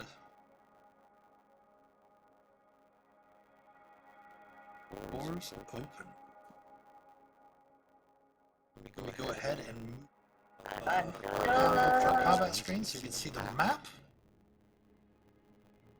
in front of you. The door's open. How would you like to proceed? Carefully. Very quietly. I'm Proceed with Das. Right away. Link is looking to Agnoth because he can't really read that whole EGGG thing. So whatever you say, sir. We can go quietly if you like. I will leave your echo back here, Blink. Are you going to bring it out? Yeah, I mean, the echo's got to be by Renly the whole time. Okay. Entering into this room, Das, you do note that the remains of mold-covered broken wagons and barrels languish in this, what appears to be maybe a large foyer. Humanoid skeletal remains lie strewn about, their swords and armor bent and rusted. Something gleams next to the bodies propped up along the northern wall. Up here. You see double doors on the east. From your vantage point, Agnoth, you can also see some double doors to the northeast. And there do appear to the south, appear to be some double doors to the southeast walls. They all seem to be rusted. There does seem to be some sort of passage, it looks like, to the south. Devana would like to step over next to Blink and cast Warding Bond. All right.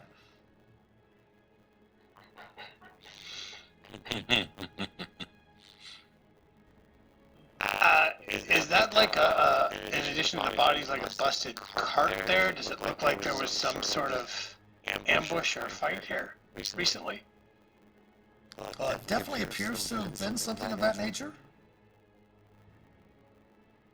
Do we hear any creatures moving about in this room? Not that you can hear, no. Especially with your passive, Devon's passive of 24. And they still have see invisibility lasts how long? 10 minutes, maybe?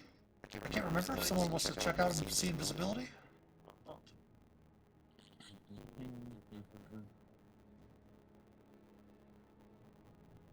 Slow way. 1 hour. Yeah. 1 hour, okay, gotcha. Okay. Hey, Link, looks like there's some gleaming stuff like treasure, maybe some coins up there to the north. Well, I mean, Captain keeps all my treasure. Joe, Captain, maybe go investigate some of the coins up there. Are there coins up there? No, it's just shiny. Something shiny up there. It's trying to get Link. Yeah, I think, Mitch, if you meant to ping where that was, I didn't see it. Up there, got it.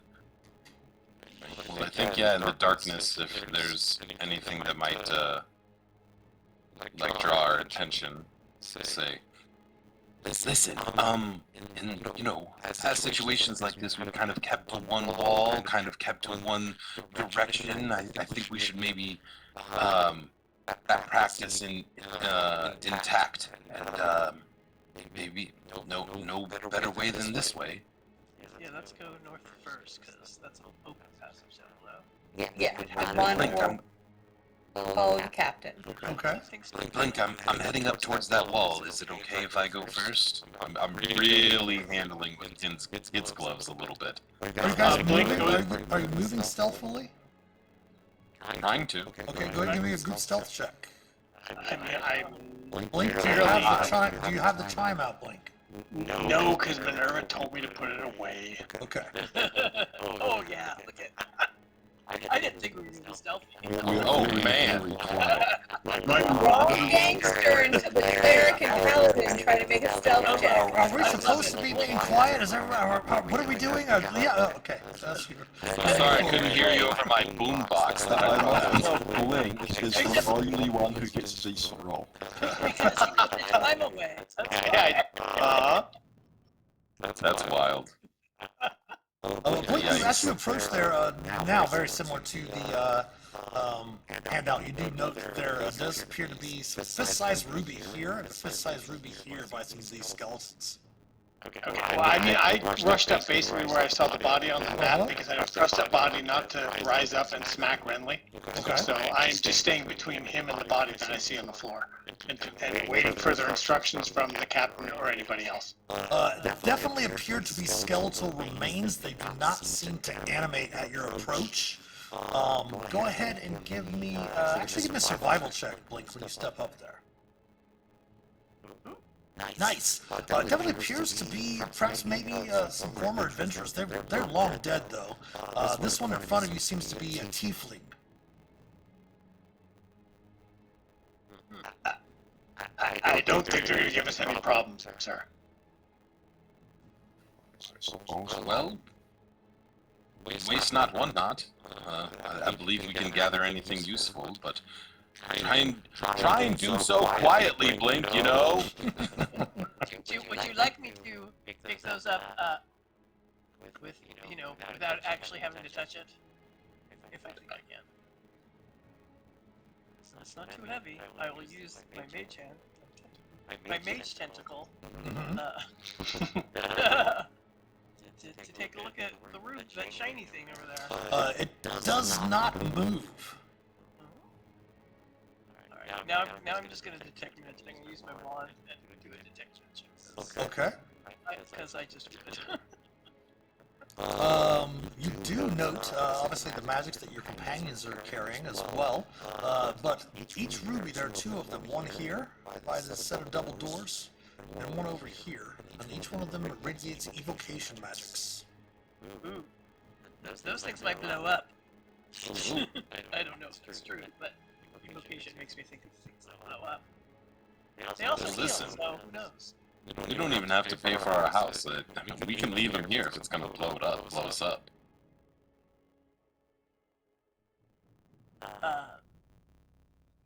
Is there any? Maybe it's a gem that has to go on the rod, though, sir.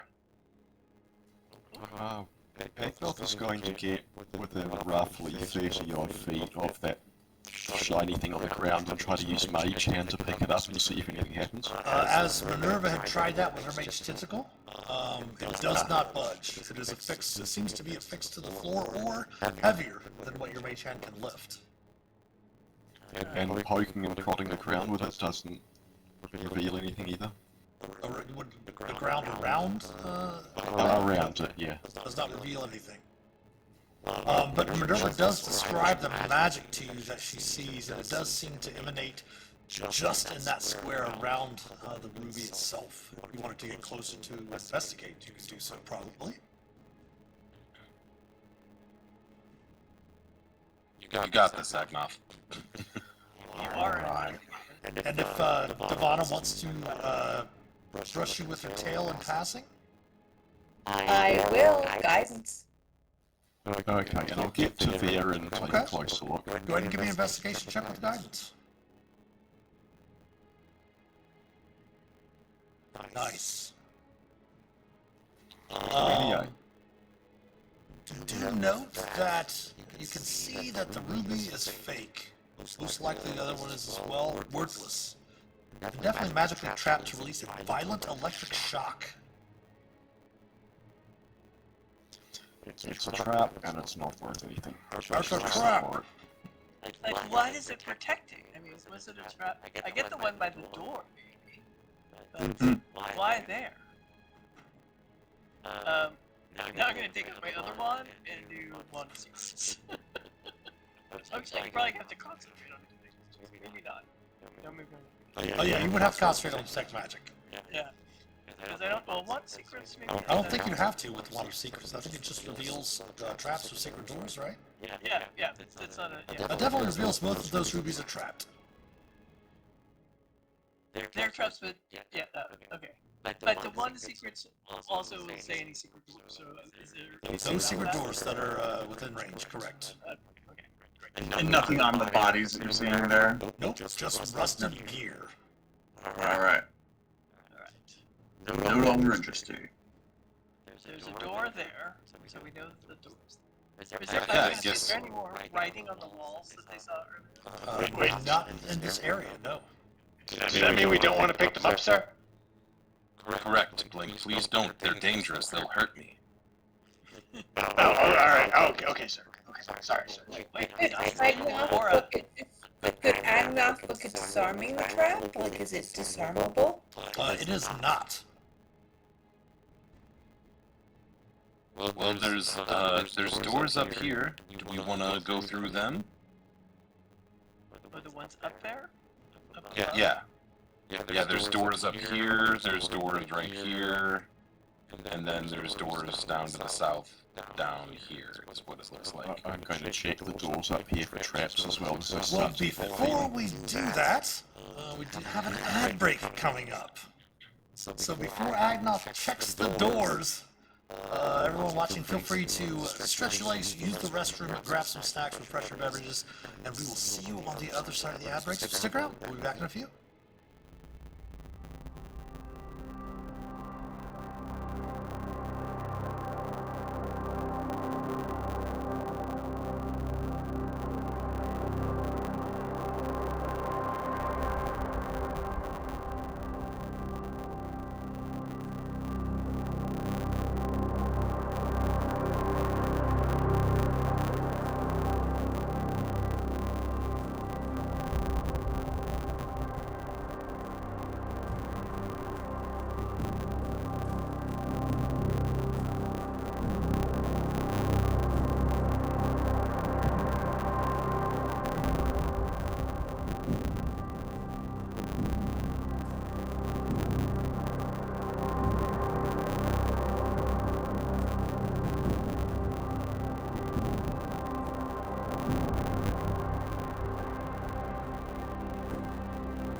Back on the side of the ad break, just discussing a little bit about the virtual GD weekend coming up this weekend. And you said, Blink, you have not had a chance to play Death House yet? Oh, goodness. Nope.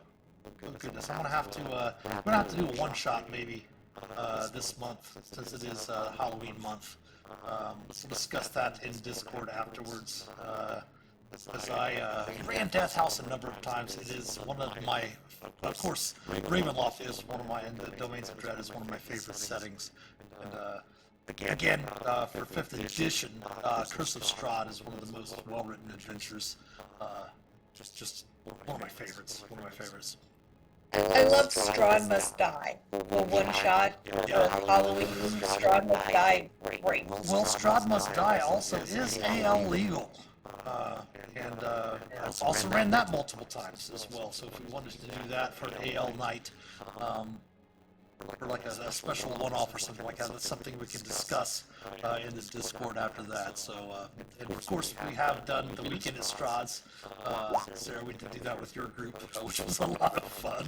I do still have that set up in a room as well. That's more of a fun thing. I'm not sure we'll be able to stream. Funny. Yeah, I'm not sure we'll be able to stream that because that has a lot of copyrighted music in it.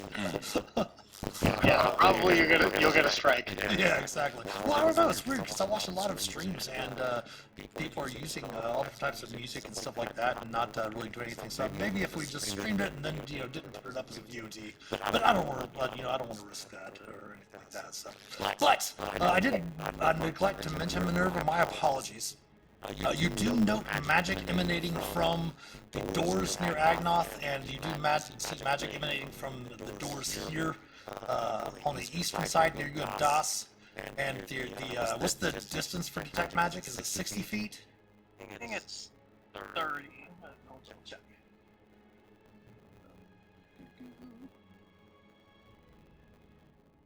Yeah, 30. 30 feet around.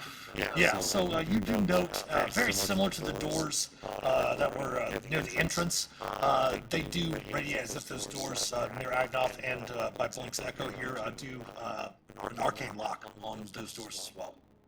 Okay. We'll look for symbols then, I guess. Look for symbols around the doors. Alright. Anything on the symbols or the traps front? I guess that's investigation again. There actually is no symbols around these doors. There are no traps. Murderer did not detect any traps on the doors with the Wand of Secrets. But they are arcane locked. And easily, being an experienced adventurer, Minerva, you can assume the ones here to the southeast, or south south passage down there, were arcane locked as well. And this time, not so much of a clear idea of how to unlock them. Most likely have to find a magical way or mundane way of bypassing them. Alright, that makes up our mind for us. We have to find another way. Well, I mean, we always try breaking it down in this, but Say the word. Toss is pretty good at that. Yeah, I am. But what's down here? There's the doors. Something else? I mean, I could dispel magic, but that's kind of, we'd have to figure out which one we wanted to do. That's a bit of a cannon for a fly, don't you think? There's something else down here as well. Okay, well, go ahead and stop Das and Agnoth. We'll let everyone else get caught up to you before I read to you the description of that room.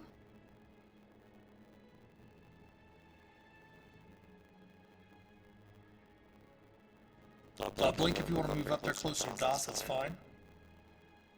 Oh, okay, I just didn't want to move too much if there was a combat starting. No, if everyone wants to get into the, like the aura, everyone should be able to see Dawson's aura, correct? Yeah. We can smell it. Hey, I have a washroom, Link. Yes, he does. Yes, that's true. What do you have? Alright, so go ahead and leave your characters there. Give me a second to pull some things off the GM layer here real quick.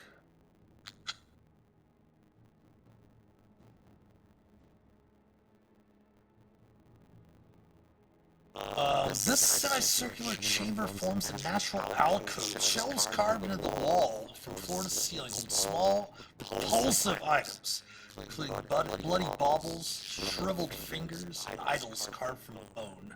See two figures crouched before the shelves. Definitely seems to be some sort of shrine or altar of worship. Oh, I can't think of an altar. Small repulsive items, I think you'll manage.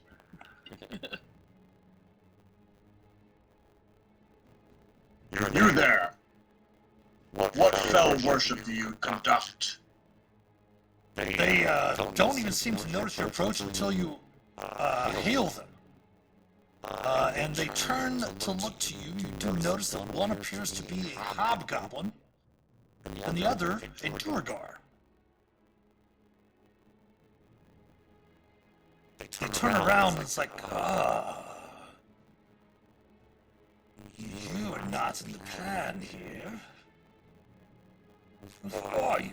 What brings you here? You do not seem to be adventurous. We are the heroes of the multiverse! I like the look of the 10 heels, by the way, so I think as just the note team, we should probably be reconsidering the naming. But in the meantime, what do you mean we are not supposed to be here? And the Durgar looks to the hobgoblin, and you can kind of see the hobgoblin sneers at the Durgar at first, and you see the hobgoblin turn around and says, "Walk away, strangers. Return to whence you came." Well, we don't know how to do that, actually. If possible, Devana would like to light up Twilight Sanctuary. As you begin to do so, let's go ahead and have everyone select their tokens and roll for initiative. I just want to see if I can slide it in before. Just trying. You can have it active, but it will not start giving the temporary hit points until the end of your first turn. So you won't have to use it as an action on your turn to activate it, but it won't actually start working. But it won't go off. Perfect, thank you.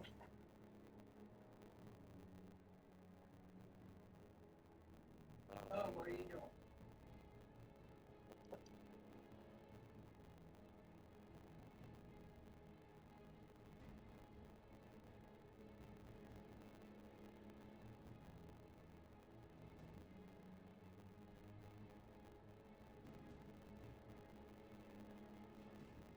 Alright, looks like everyone is in the initiative roll. Blink, Nerve, Vaughn, Das, Agnoth, and Renly.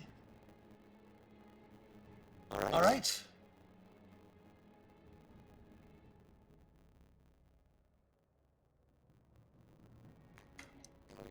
second to open their character sheets. They do have token actions, but I want to have their character sheets available just in case here.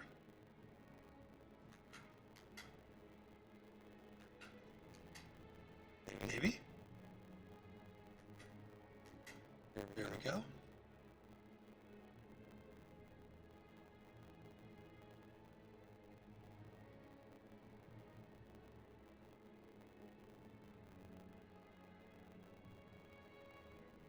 This one is going to immediately rush to you, Das. Alright.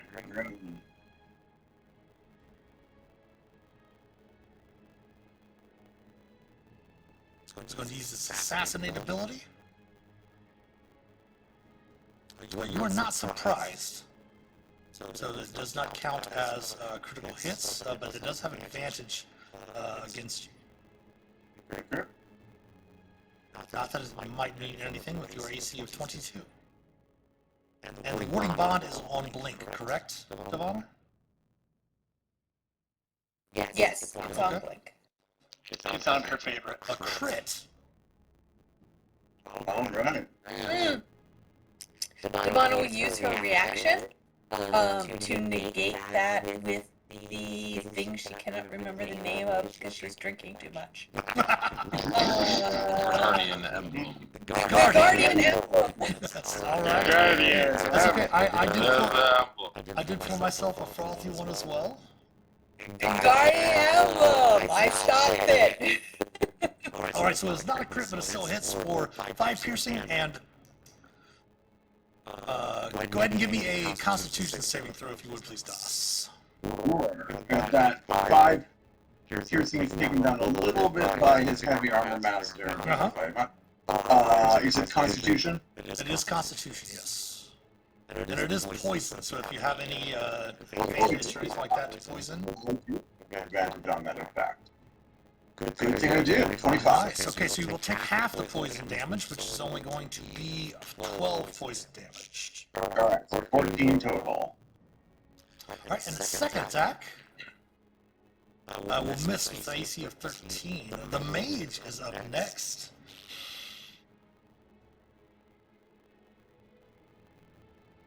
The mage is going to cast a spell. See it? I'll counter it. Minerva, you can see there. Okay, are you sure you're countering it? All right, excellent. Wait, I'll even spend a subtle point, a subtle to counter it. Ooh, okay. You're able to counter the spell. Ooh, good thing you countered that firebolt.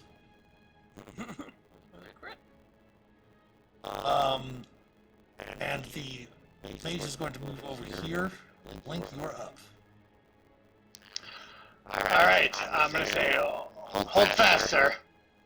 And I'm going to run up past this guy, look at the mage and say, you remind me of what my father once told me. He was a merchant. He said, never let a Dwagar buy. And I'm going to Great Weapon Master him. Okay. Probably misses. With mage armor, his AC is not 12, it's higher than that. Alright, we'll do it again. That will hit.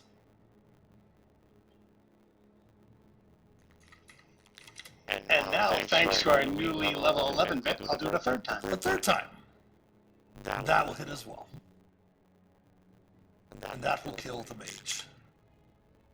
And with my bonus action, I will switch places with my Echo and say, okay, sir, it's alright, I'm here. I won't let you go. All right, Agnoth, you're up. Well, they're not looking quite as tough anymore, so I'm just going to run up and punch my face. Okay. Usual null tactics, you know. All right. 17 will hit.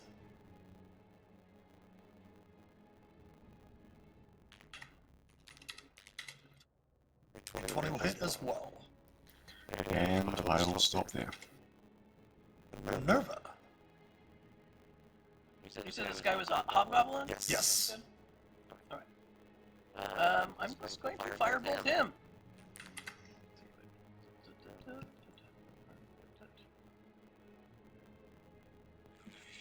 15 will hit. 14. And then, for the heck of it, I'll try and push him. Just as I can. Okay. What is your DC save? 17. Strength save. Oh, he will fail. 5 feet, right? Yeah. All right. Anything else from Minerva? Nope, I'll just stay right there. I'm good. All right, Devana, you're up. Start with giving everyone 17 temporary hit points. Oh, at the end of your turn, yes. Maxed out. Nice. Great. Wow.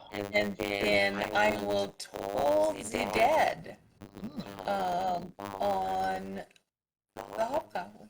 All right.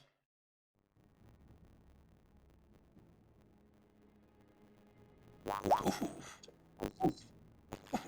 Hopefully fails. You will indeed fail, taking 20. Yes. And that's it for Anna. Das. All right. I'm not even gonna waste any of my special effects on this guy. First attack with the longsword. I will use DM inspiration on this one now. Okay. Your heroic inspiration?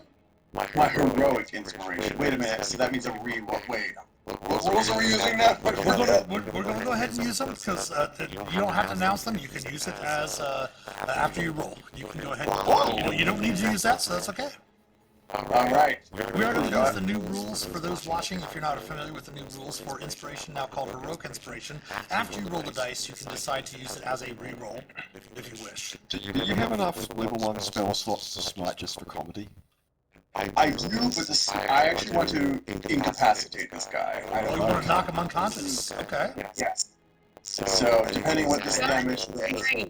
Otherwise, they'll take away your paladin card. That is true. That is true. You will indeed knock him unconscious. And the rules for knocking a creature unconscious in 5e or 5th edition or 5.5, I'm calling it 5.5, is the same.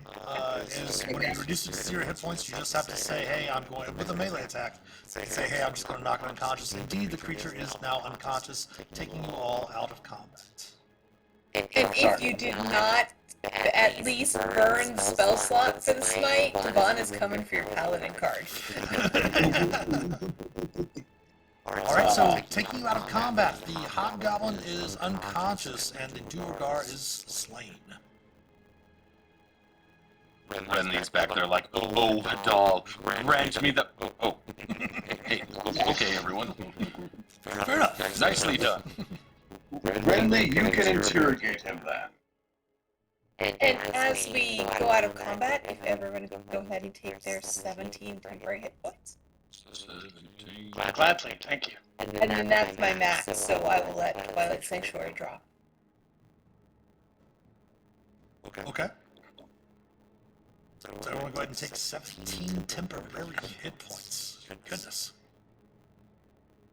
That was something I was going to ask you, Blink. Can your Echo receive temporary hit points? I don't think so. I don't. The Echo is written kind of sloppy, but he's technically an object, so probably not. Okay. Yeah, like a spiritual weapon could not receive it. True, but a spiritual weapon also does not have an AC or a hit point of 1. Same thing with like Stumpy. Stumpy doesn't have a AC or hit points. Let me check this out here. Echo. Stumpy has everything. It's a really weird. I mean, there's just so much fast and loose about the subclass. You know, whatever you rule is going to be fine with me. That's what I wanted to check out. Let me go ahead and pop that up here real quick. Echo Knights. Okay. It's just a paragraph that says, just do whatever. Your save throw bonus. Occupy the space, return and manually command the Echo to move. Fraction are required. Destroy. I guarantee you Blink can't figure it out. Yeah, it can get 10 hit points, but Blink just can't figure out how to get it, how to put them on there. There's a magical, translucent great image of you that lasts until it's destroyed. Unless you dismiss this bonus action, Until you dismiss it as a bonus action, until you manifest another echo, until you're incapacitated. Your echo is AC of 14 plus your proficiency bonus 1 hit point. So that would actually say for us to look up temporary hit points. And the rules are pretty much the same for the new Player's Handbook versus the 2014 Player's Handbook, so we're going to double check that. Brand points are lost.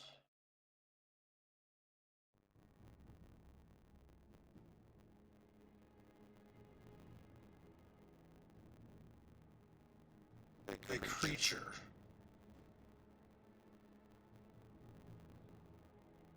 And the Echo Knight is just a magical, translucent gray image of you. So it does not specify that it's a creature, so it would not get temporary hit points. That was just a question I was thinking about after the last session. So it would not get the temporary hit points. It's like the duplicate, like a Yeah. cleric. Yeah. That makes sense. It's not a creature. Yeah, that It's not makes a sense. creature. Alright, so you're out of combat. The Hobgoblin lies unconscious at Doss's feet. The Urgar mage, blood leaking from his dead body near the Blink Echo in this little shrine area. Guess we'd probably like to see if there's anything of use on either of them or in this area.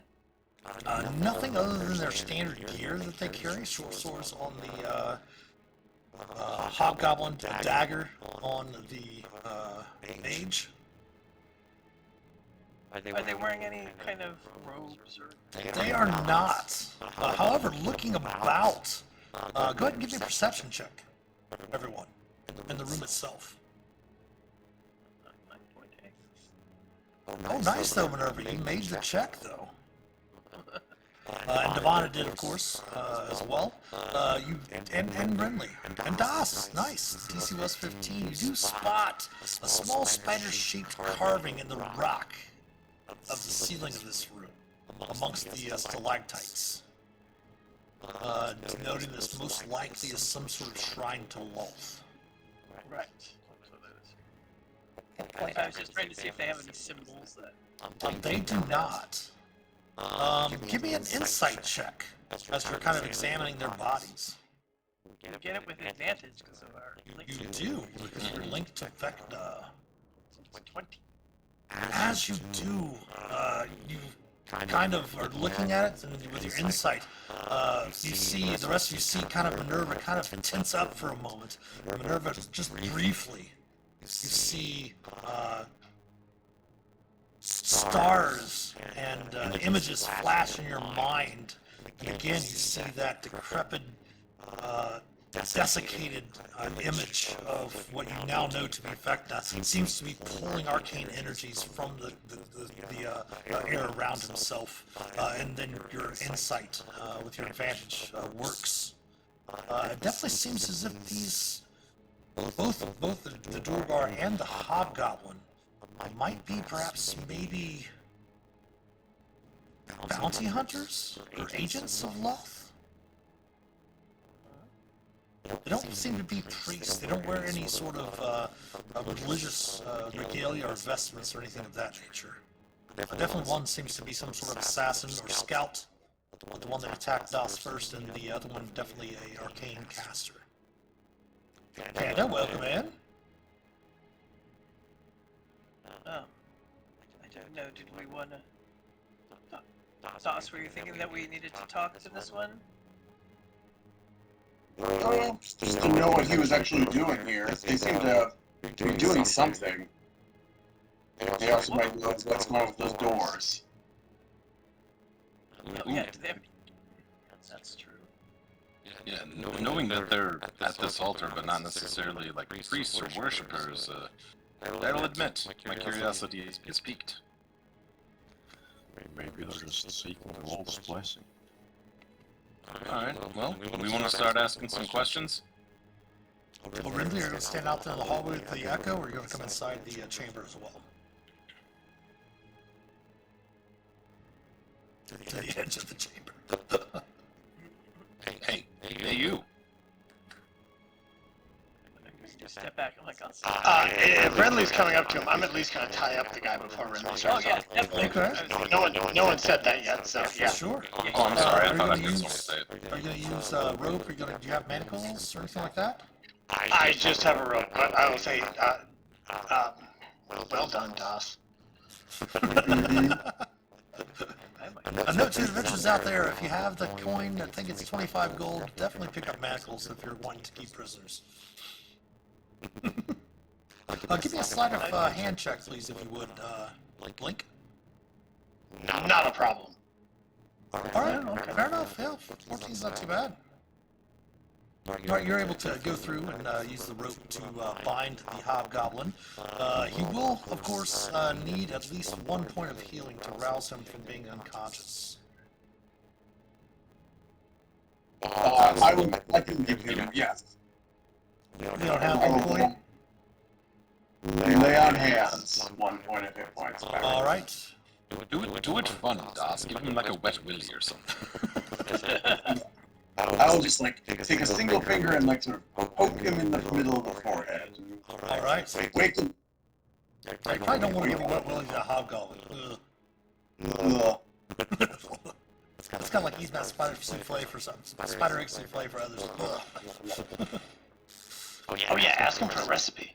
He does kind of rouse being tied up by Blink's rope. Does struggle at least at first, and then kind of stops looking around and seeing all of you looking in his direction. Kind of reminds me of that scene in A Knight's Tale, where all of them are standing over the evil knight at the end. You've been weighed, measured, you've been found wanting. I love that movie. I did not attack this guy. You did not. So I'm gonna hey buddy, you're in a real tight spot. My friends here, they just wanted to do away with you, but I said no. We just met this guy. We don't know what he's got, so I'm telling you, I'm on your side here. I'm trying to help you.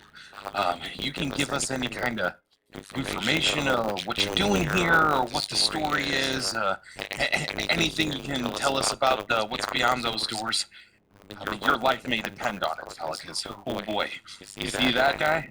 That guy doesn't play nice. And I'm motioning back to Das, who I will then turn back to and throw a wink. He kind of glances to you, and you see him kind of with the broken, toothy smile. Kind of glances to you and glances to Das. Looks around at the rest of the group and says, "My life is always in the balance. What does it matter here? Queen of the demon weapons, see my soul beyond." Yeah, I mean, hail Demon Queen. I understand that. That's great. To see devout faith like that. When you say that in that manner, spits in your direction. Give me a dexterity saving throw, please. Oh, the dex save. Can I just use my mage hand? Oh! For purposes of the scene, his spit lands directly in your face, Renly. Oh no. Blink, what do you do? I know, right? I don't know exactly mechanically what this is, but at the very least, the people's elbow. Falling straight on this guy, just flurry of Go ahead and fists. give me an unarmed strike. All right. I guess that'll just be a strength roll. Since I'm not proficient. Sure. Oh yeah. And he's unconscious again. Oh Yeah. God. Hanky. That's what I get for trying to play good constable. Do you want to wake him up again, or should we just try and hide him?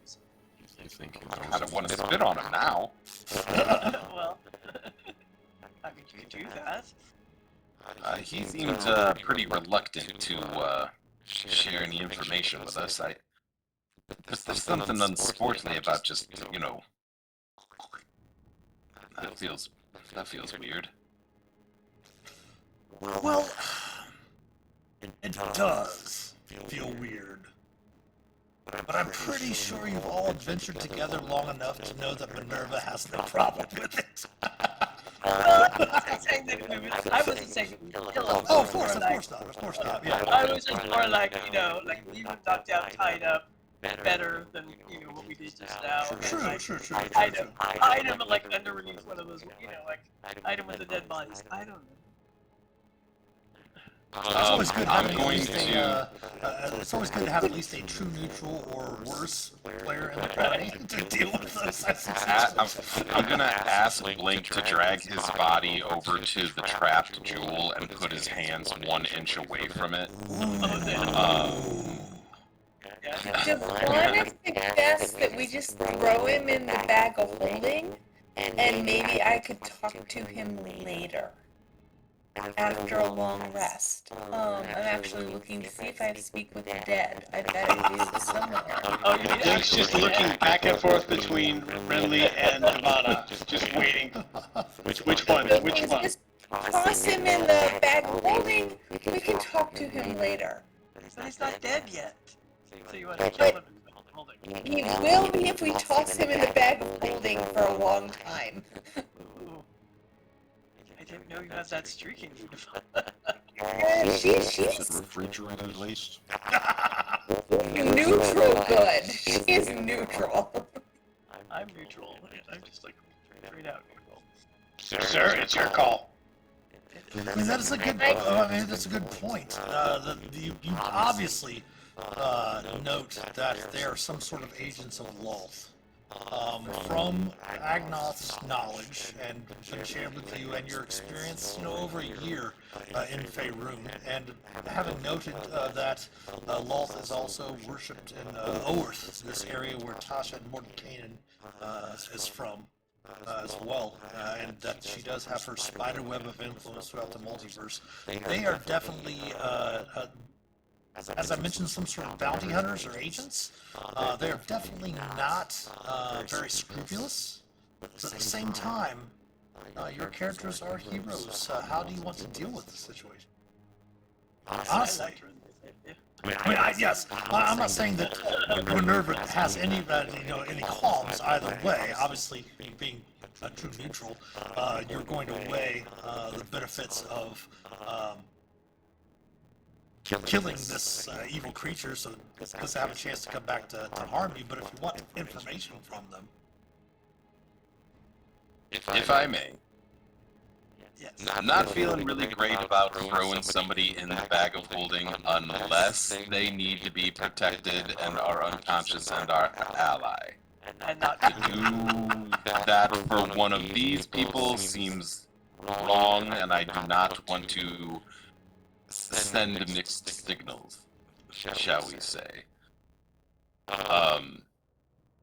I think we're going to. This person's tied up. This person's gagged. Let's gag them. yeah, you can gag them now. Let's gag them. Yeah, let's gag them. I do think it's kind of funny to drag them near the trapped jewels. That sounds fun. Let's do that. Sir, I no problem. No problem. Say no more. Be careful and don't touch that jewel yourself, Blink. I will not, sir. I'll bring him over there. All right, go ahead and move your tokens up there to the northern part of this chamber, this little cavern here. Just in case, sir. Why don't you stay back? Blink. Put his hands near it. Don't put his hands on it. I won't put his hands on it, sir, and I won't touch it myself. I feel like you're trying to find a loophole. I'm just staying back up, sir. And God damn it. I mean, he spit in the captain's face, so I'm not going to put his hand on the jewel, but I'm going to put his hand 3 inches above the jewel and let it drop. Oh my goodness! All right. Do it with your echo. Do it with your echo. Too late. Blink, go ahead and give me a dexterity saving throw. Totally worth it using my inspiration. So you roll and then you choose to re-roll. Is that how it works? Doesn't matter. Yes. It's basically a roll, and if you don't like the roll, you can re-roll it with your inspiration. So that's going to be a fail. He's going to make the fail as well. I'm wondering if the DC is. Well, I guess I wouldn't know what the DC is.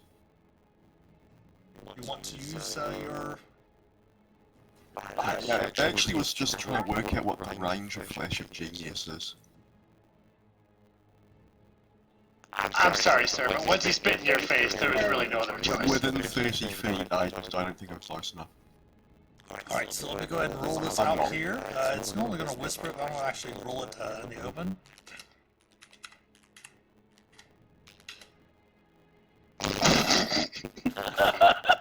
Uh, 44 lightning damage. which you take half. Oh, that's right. That takes half of it. Oh, wow. As you're standing there, Devana, right in front of you, Doss, you see blood kind of shoot out, and Devana shakes violently in front of you as Blink kind of steps back away from the, Hey, they both had 17 temporary hit points. That's fine. Sure. You still take 5 points of electrical damage. And it does... Eggnog just starts cackling to the scene. It does kill the hobgoblin. Oh, God. Alright, Dawson's gonna reach out to Devana and give her 5 lay on hands hit points back. Okay, give her back. Thank you. You're muted, Greg. Blink takes the smoke going off his finger. Ooh. Don't spit on the captain. Now, so we can talk to him later. Well, that's possible. If he's not blown to smithereens. No. His body's charred, and obviously from the lightning and such like that, the violent shock. But yeah, he's definitely dead now. Well, Devana, do you have it prepared? Do you want to talk with him? Sleep on it. Oh, okay. Well, we can leave. On it.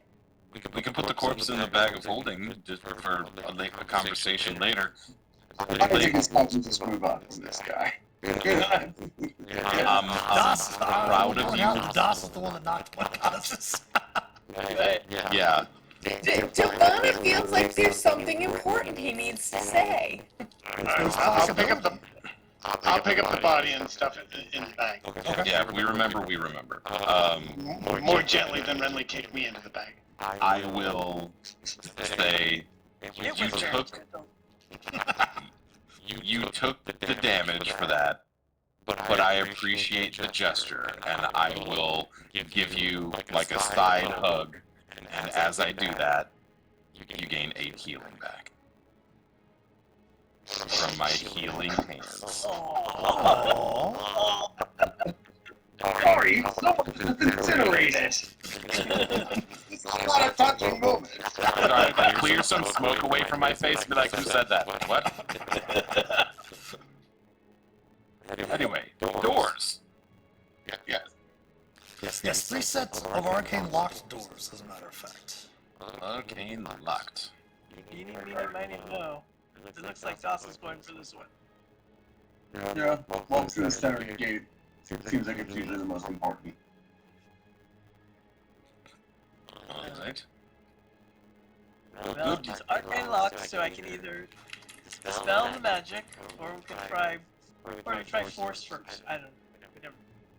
Well, let's try looking at it in an arcane way. Like maybe you can, figure out how to get rid of it without.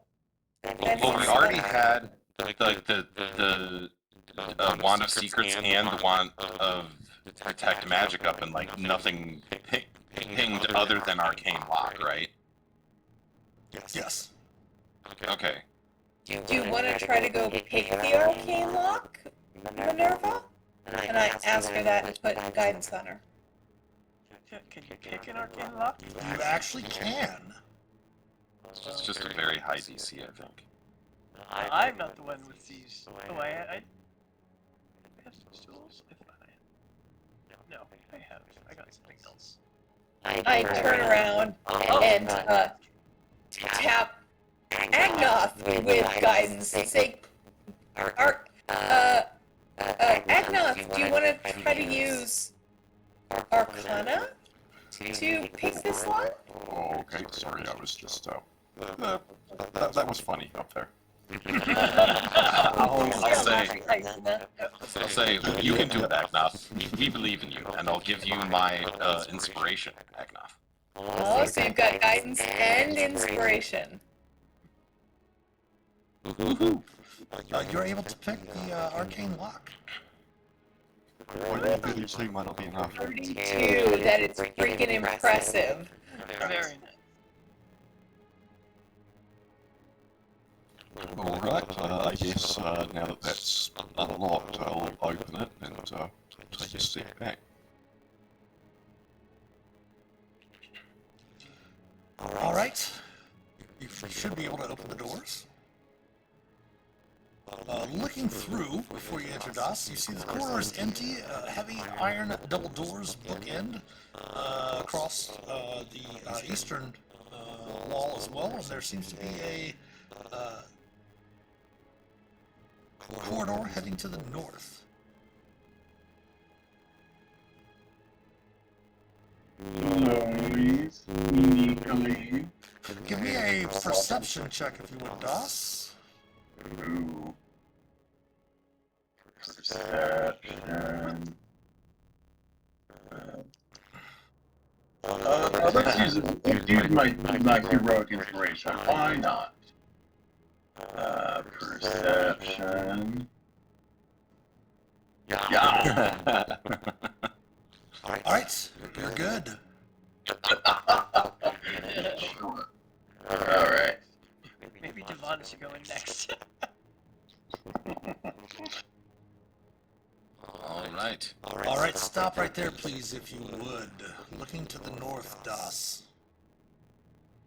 See an enormous pentagram drawn in chalk with 7 unlit candles placed at the corner of each of its 5 points. Covers the floor of this open chamber to the north. A hooded figure hunched over a cluttered table right directly to the north of you, over this table, mumbling profane phrases, as your perception did not receive it. The creature, who appears to be a Sverneblin, finishes his chant, and a creature appears in the pentagram. Oh. Let me bring the tokens over to the token layer. Dawson's gonna be like, hey, I think this is something arcane for. Oh, no, never mind. Please roll initiative. Ooh.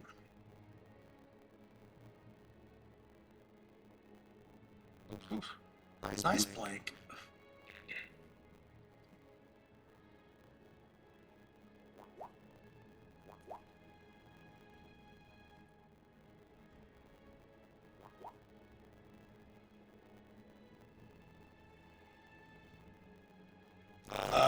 Blink, from back where you're at, you hear DOS mention something like, oh no, you're up. Alright, I mean, if I don't hear DOS being all that worried about it, I am going to just do my typical thing, which is to get up in front of Renly. And that's my normal 30 feet of movement, so it's all good. The action is? I I mean, can't see anything, yeah, you just move up there. Any action? You want a running action? You want to dodge? What would you like to do? I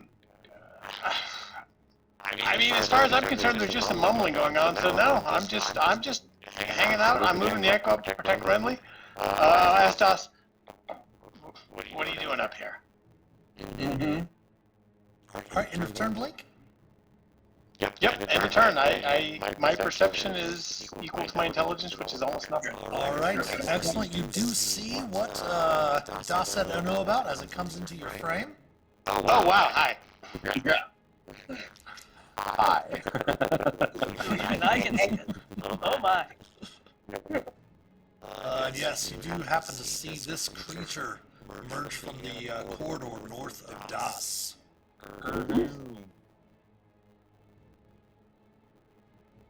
It's hard to believe I missed that, but it was literally out of my sight until that.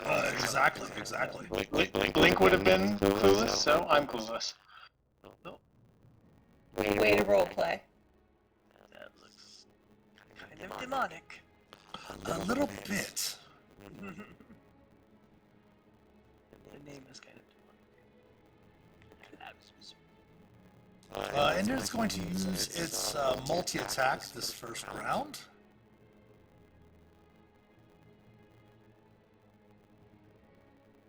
So let's attack with its pincers first and see how those work. Das. Sure. 19 will miss. 21 will miss, I believe, correct? That's misses. And then he is going to go ahead and cast a spell. May I? When he attacks Das, may I take my sentinel attack? Unfortunately, it's around the corner. Remember, we talked Okay. about having to attack around the corner, which is why I did not attack you. Fair enough. And Fair enough. as well. It's actually just going to go ahead and use its two fist attacks. 28 for 6 bludgeoning. Down to, I don't believe they have listed magical weapons. I don't believe. Let me double check. It is not listed as magical weapons. So that drops down to 3. And then that will miss as well. Nirvana is up next. He's not that impressive. I will charge in. 5, 10, 15. We are going to use the new movement rules. So moving through your companions does not take extra movement. It is not difficult terrain to move through your allies. Excellent. I can get to there, and I go, oh, See the creature. my goodness gracious. And I will do what all good Twilight clerics do and cast my Twilight Sanctuary. So at the end of your turn, if you have less than 16 hit points, please take 16 hit points. And, I don't want to bring up my spiritual weapon, so I will pass my turn. Alright, Agnoth. I'm just going to cast Haste on Das. Alright. And then probably, what do I want to...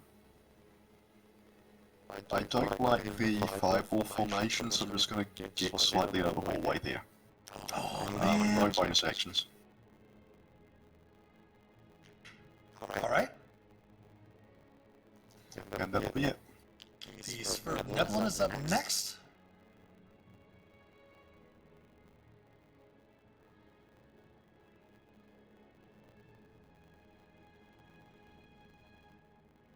There we go. Bring this over here. There we go. Is indeed going to cast a spell. I can't see anything. Don't think Brimley has counterspell sight as well, correct? I have the spell, but I can't see anything. Correct. All right, just making sure, because let's see if we can have some fun with this. As they will cast. Know what they're going to cast. Actually, let's go ahead and upcast that. Oh no.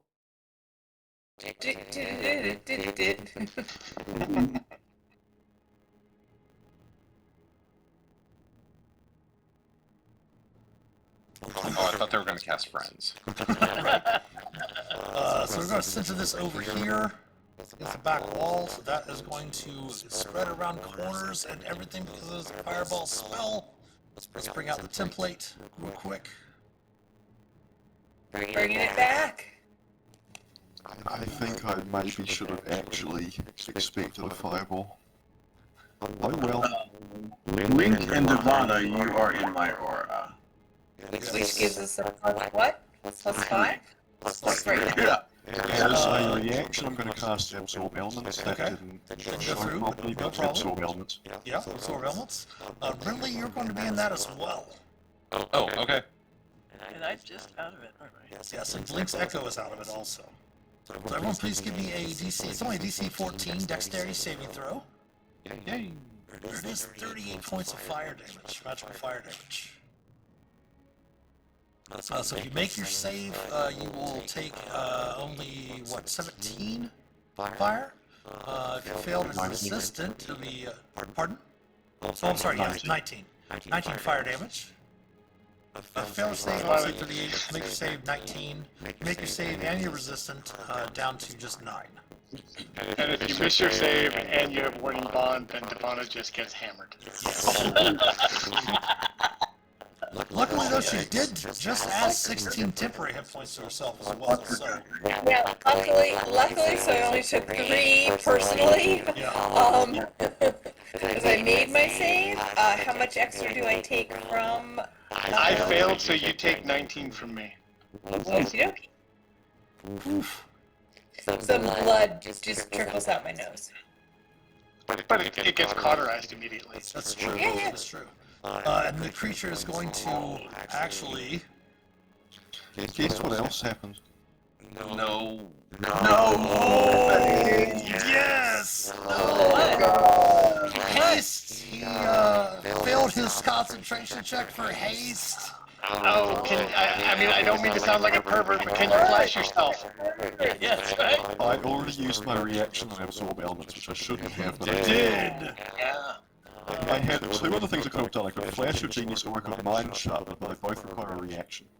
Yes, and unfortunately that means that Das loses haste and is stunned for the next round.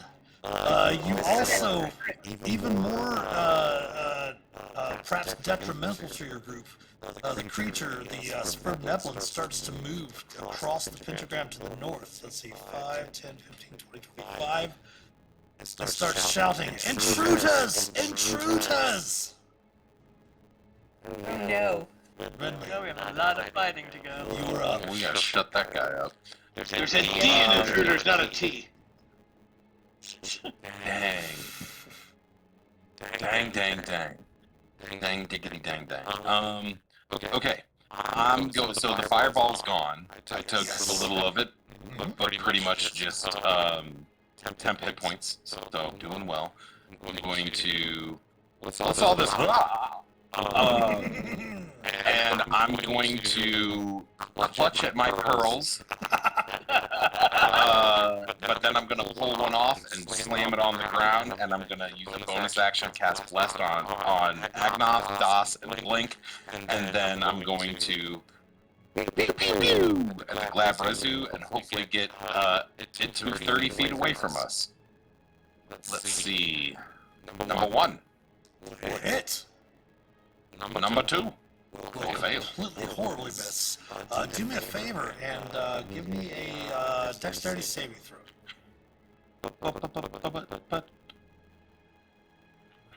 Alright, Look at all that red. you do not strike Das in the back of the head with your critical miss, since we are playing that. Ooh. Even though Das is Good. stunned, you still do not hit, but the second one does hit as well, so go ahead and roll me 2. I'm really happy. just kidding, Das, just kidding. So 2 hits, Yes. that's 14 force and 11, so 25 force, and that's 25 feet back. And 10 feet for each. Or I'm sorry, 20 feet back. I was reading the dice when I said that 25. So it's 20 feet back, and I used 5, 10, 15 feet, and then I'm going to say, good luck. Alright, round to Minerva. Okay. 5, 15, 20, 25. Now I see. Okay. Both of them. Sick. Guys yelling. Sorry,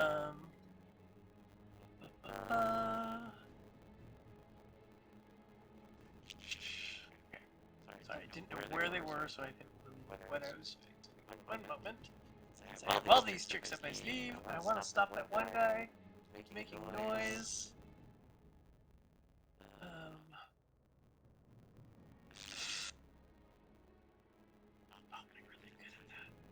But just for quickness sake, I'm going to twin cast Tasha's Hideous Laughter. think I can make it. Is it 60 or is it 30? Oh, I had to go closer. If I can do it. Maybe I can't. Again, you can move through your domains without using the new 2024 rules for movement. But I don't have 20 more feet of movement. Let me see. So that wasn't gonna work. Down with the quickness instead of the sickness.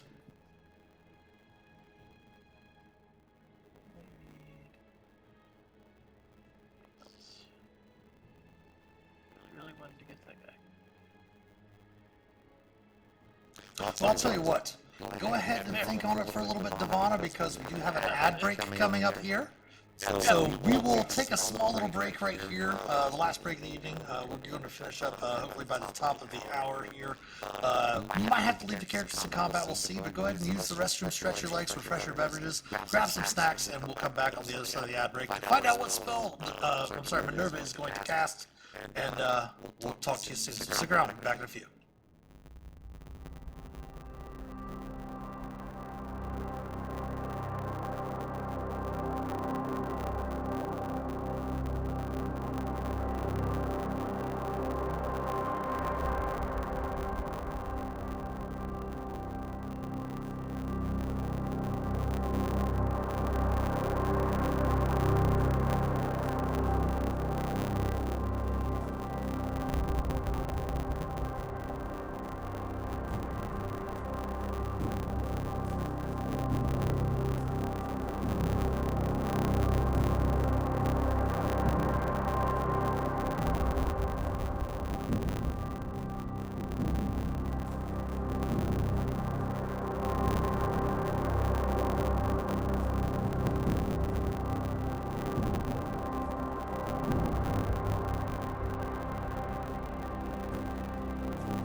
All right, welcome back on this side of the ad break.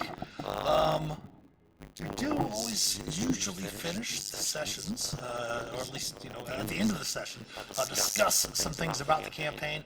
But we do have the characters in combat at the moment. We are waiting for Minerva. It is her turn. She is going to cast a spell. Minerva, have you decided what you're going to cast? Or what action you're going to take? Yeah, I went back and forth with various, but he is just a mage. So I am going to transmute. Fireballs, I wanted to suddenly cast it. That's what I was going to do. Okay, this is the question. This is going to go back to my other. Using my psionic spellcasting ability, where I use sorcery points to cast a spell, and then I don't have any verbal stuff, I can still wind cast a single target spell, right? With that. Go ahead and pop up your twin spell, because I think it does have to be separate targets. It is separate targets. So he's using suggestion at two different targets. It's twin, but it's a psionic spell. Okay, So go ahead and pop up the psionic ability for me. Sure. No. It's not a psionic thing. It's in another spot. Psionic sorcery. Blink, I think that typing is perfectly fine. For Appreciate the DM ruling. Of course. I used to cover Disturbed in some bands back in the day.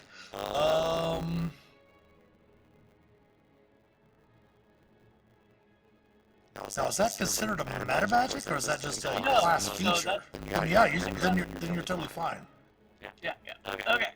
I'm going to wind cast suggestion to them, and I'm going to be lay down and stay quiet for the next 8 hours.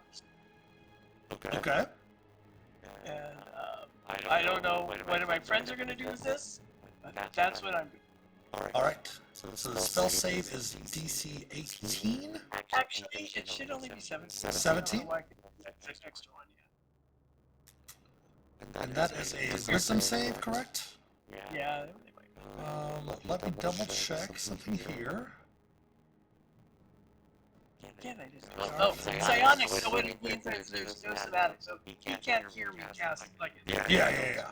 That's what's To stop him from casting counterspell. Yep. All right. Neither of them is immune to charm. Let me double check the.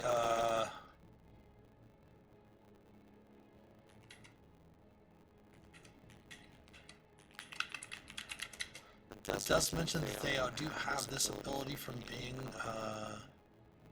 this. Yeah, it's a magical thing, yeah.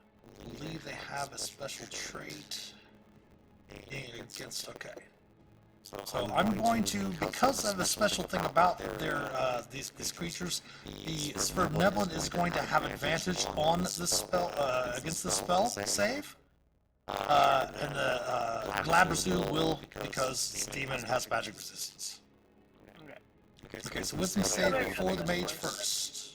I've never used suggestions either. He's going to save. Alright.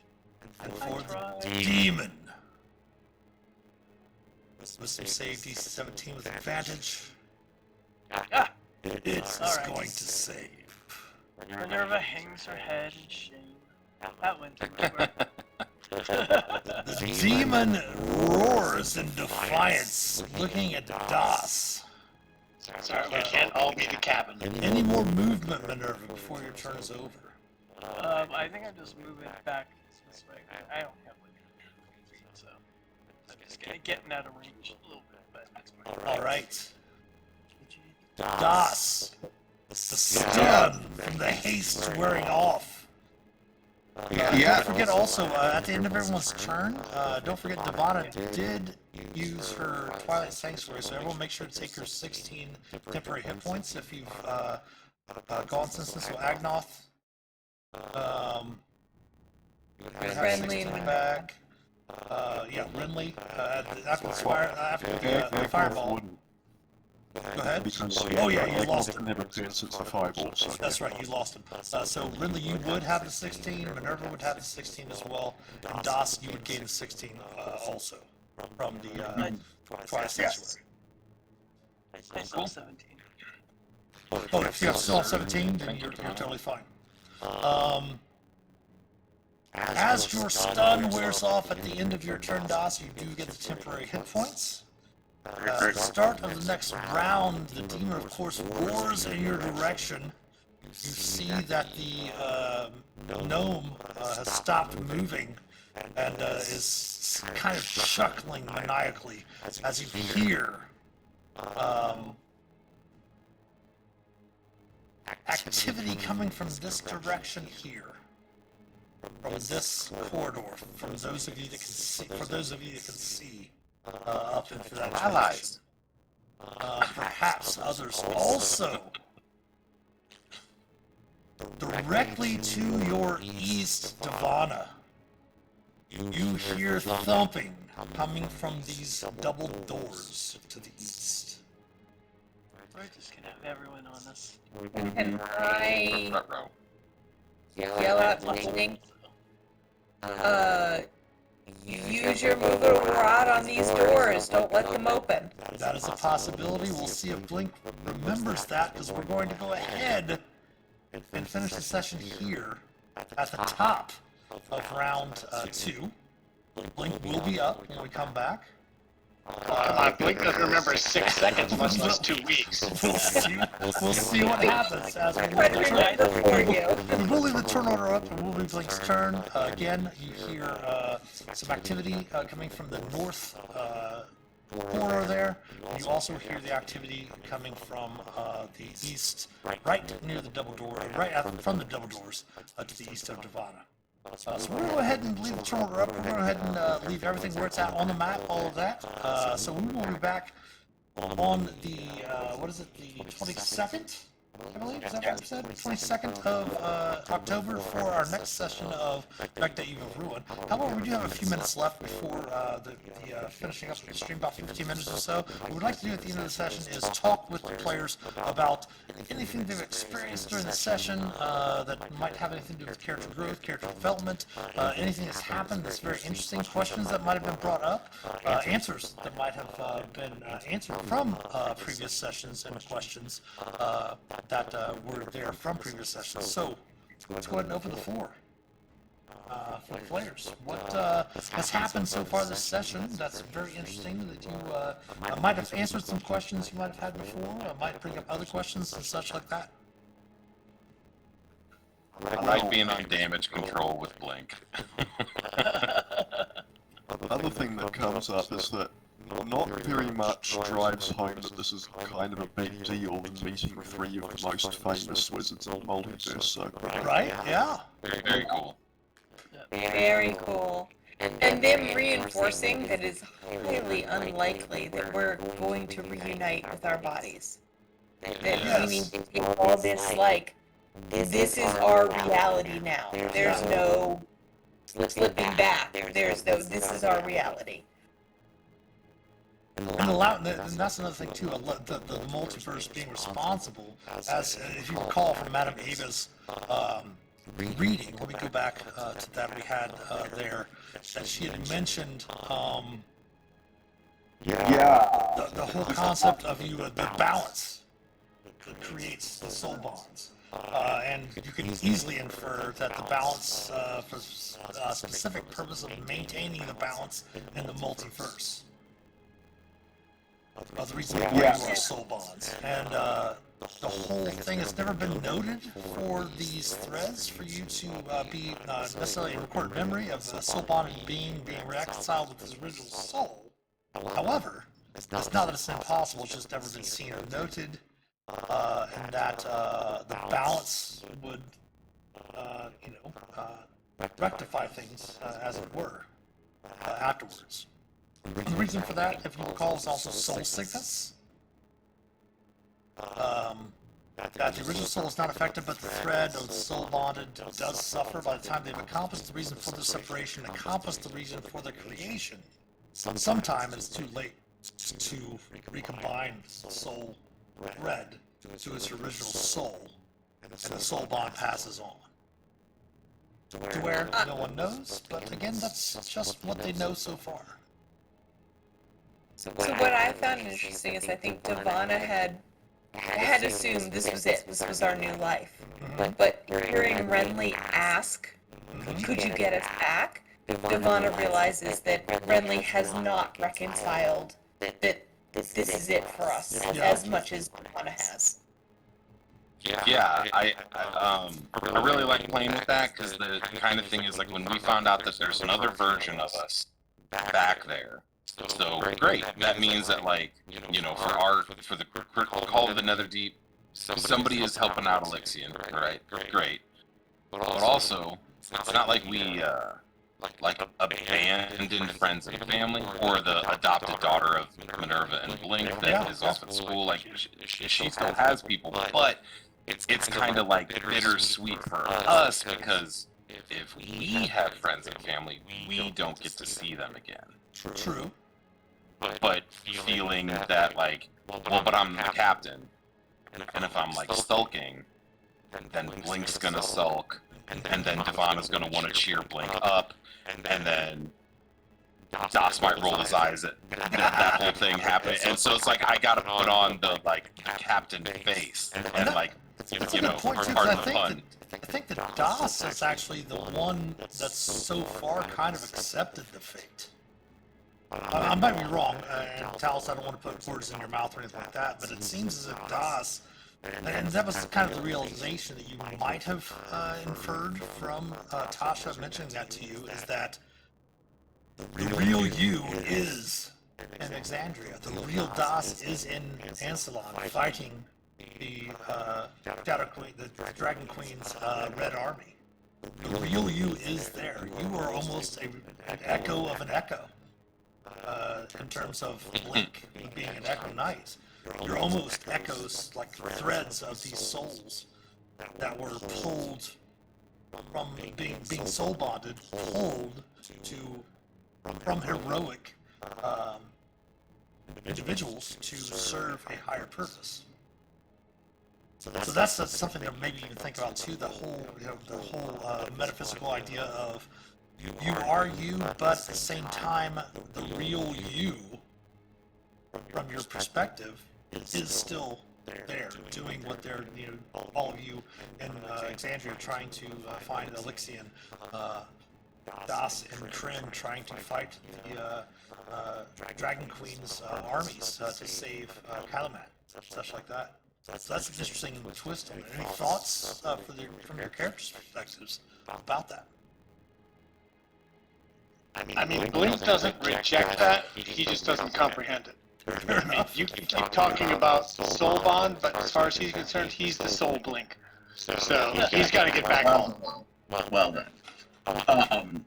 Similarly, I don't think Das. Well, actually, I think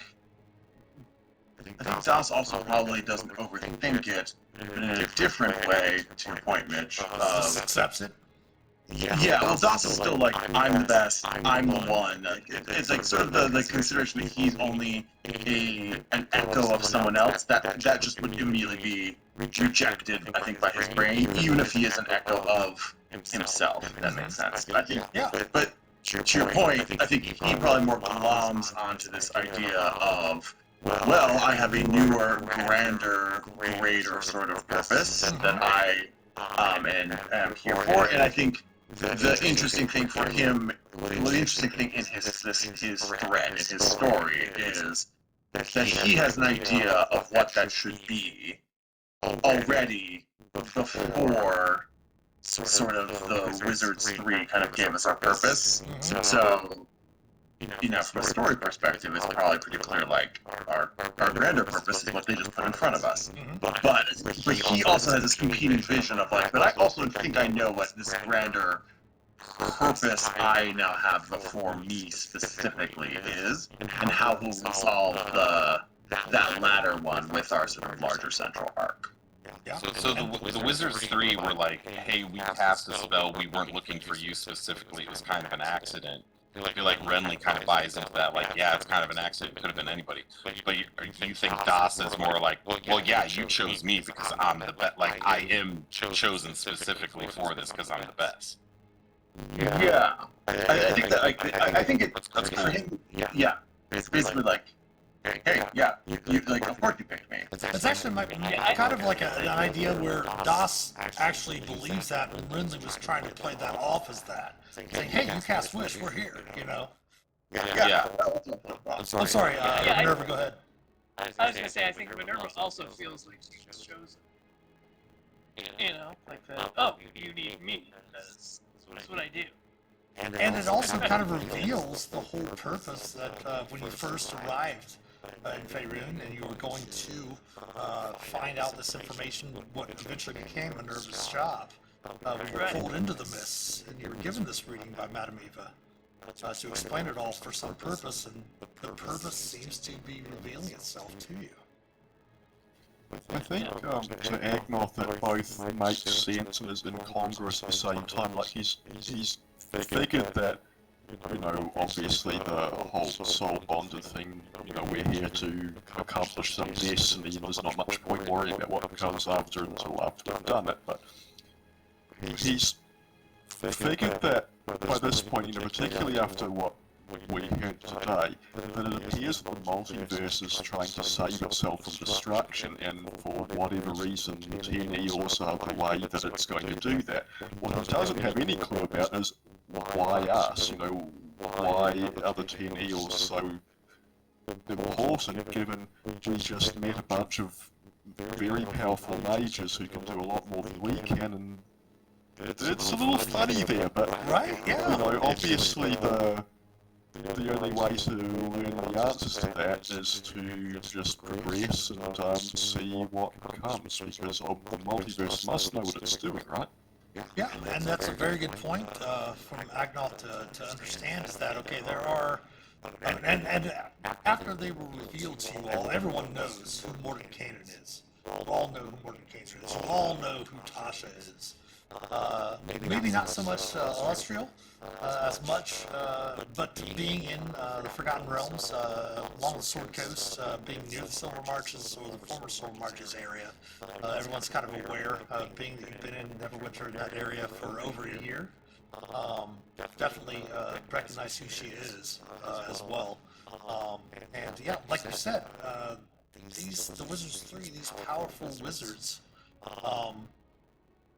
used a wish, and whatever's happening with this Lich God, Vecna, who you've obviously accumulated a lot of knowledge with a gnome that you met that was a scholar of Vecna, having met with Eldon and getting the information about the his knowledge of the planes and the multiverse and things like that, definitely seems that your the quest that lies before you is much more grander than what you thought, which is a really great juxtaposition to think about the characters wanting their own things, like really it talked about, Blink talked about wanting to go home, wanting your own purpose versus path of the hero, that if you fail, this comes to fruition, none of that matters, right?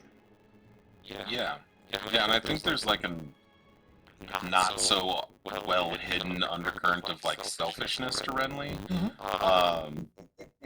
That's like, hey, this is the thing that's kind of taken me away from what I wanted to be doing. You know, like maybe I'm needed, maybe I'm chosen, whatever, but like it's kind of not what I had scheduled in my itinerary. So can you get me back home? But it's interesting too, because like any doubt of like, is this the best way? Is this not? Like when essentially the three smartest, most powerful people are like, this is what you need to do. You kind of just go like, well, okay, of course they would know, right? Right. But again, yeah, go ahead, Devon. I was gonna say, for Giovanna, she now knows Renly is dissatisfied with our current situation, and she will take it upon herself to try to fix that, to make sure he is happy in his current reality. Yep. All right, well, awesome. Great session tonight, everyone. We're going to finish up stream here shortly. We are going to raid into another channel. Just a few notes. We had mentioned maybe on the 29th, which is one of our off weeks, which will be like, plays into one of those where we have 2 weeks off instead of a week off. We're going to discuss that in the Discord channels and stuff like that on our server. We might do maybe a one-shot for Halloween, since it's the 29th of October. We might do something like that. We'll see who's willing to participate in that. We'll see and have some fun with that. But tomorrow we will be back at 11 a.m. for our Wicked Wednesday stream, and then tomorrow night, 7 p.m. Eastern Time, we'll also have another team chat, Dungeons and Deliberations. We'll have normal streams on Thursday for Bloodthirsty Thursday. Friday's going to be a little bit up in the air at the moment. We might have I might have a game to run, the virtual D&D weekend.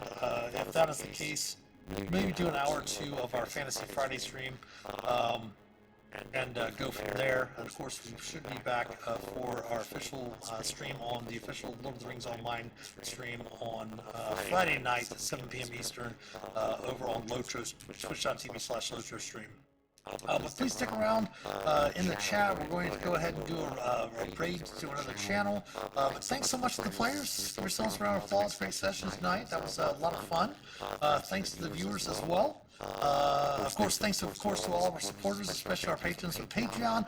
If you'd like to help support the channel, please consider becoming a patron or subbing here on Twitch, twitch.tv/themasterofdungeons. We do very much appreciate your Prime subs. If you have Amazon Prime, link that to your Twitch account. You get 1 free sub a month, and we are very, very honored for those of you that do select our channel every month to use your Prime sub. Of course, the link to our Patreon page as well as our YouTube channel and all of our social media accounts can be found in the About Us section below here on Twitch. If you would subscribe to us on YouTube, it is free to do. We've just uploaded a lot of episodes of the Shattered Obelisk, as well as previous episodes of Vecna Evil Ruin. If you want to catch up, if you missed any episodes, you can check that out on YouTube as well. And subscribe there. It is free to do. Like and comment on the videos, share them with your family and friends. Follow us on Facebook, Instagram, Twitter. If you would, give us some likes, retweets, all of that good stuff. Every sub, like, and share helps us immensely. As mentioned before, if you want to stay in contact with us in the About Us section below, click on the Discord panel and join the Master of Dungeons community's Discord server. We can help shape an accepting, caring, and inclusive D&D community. The merch store is also open. Anything you purchase from the merch store will directly help support the channel as well. Oh, very much. Thank you so much, DC Ray Boss, for the Prime sub. Very much appreciated.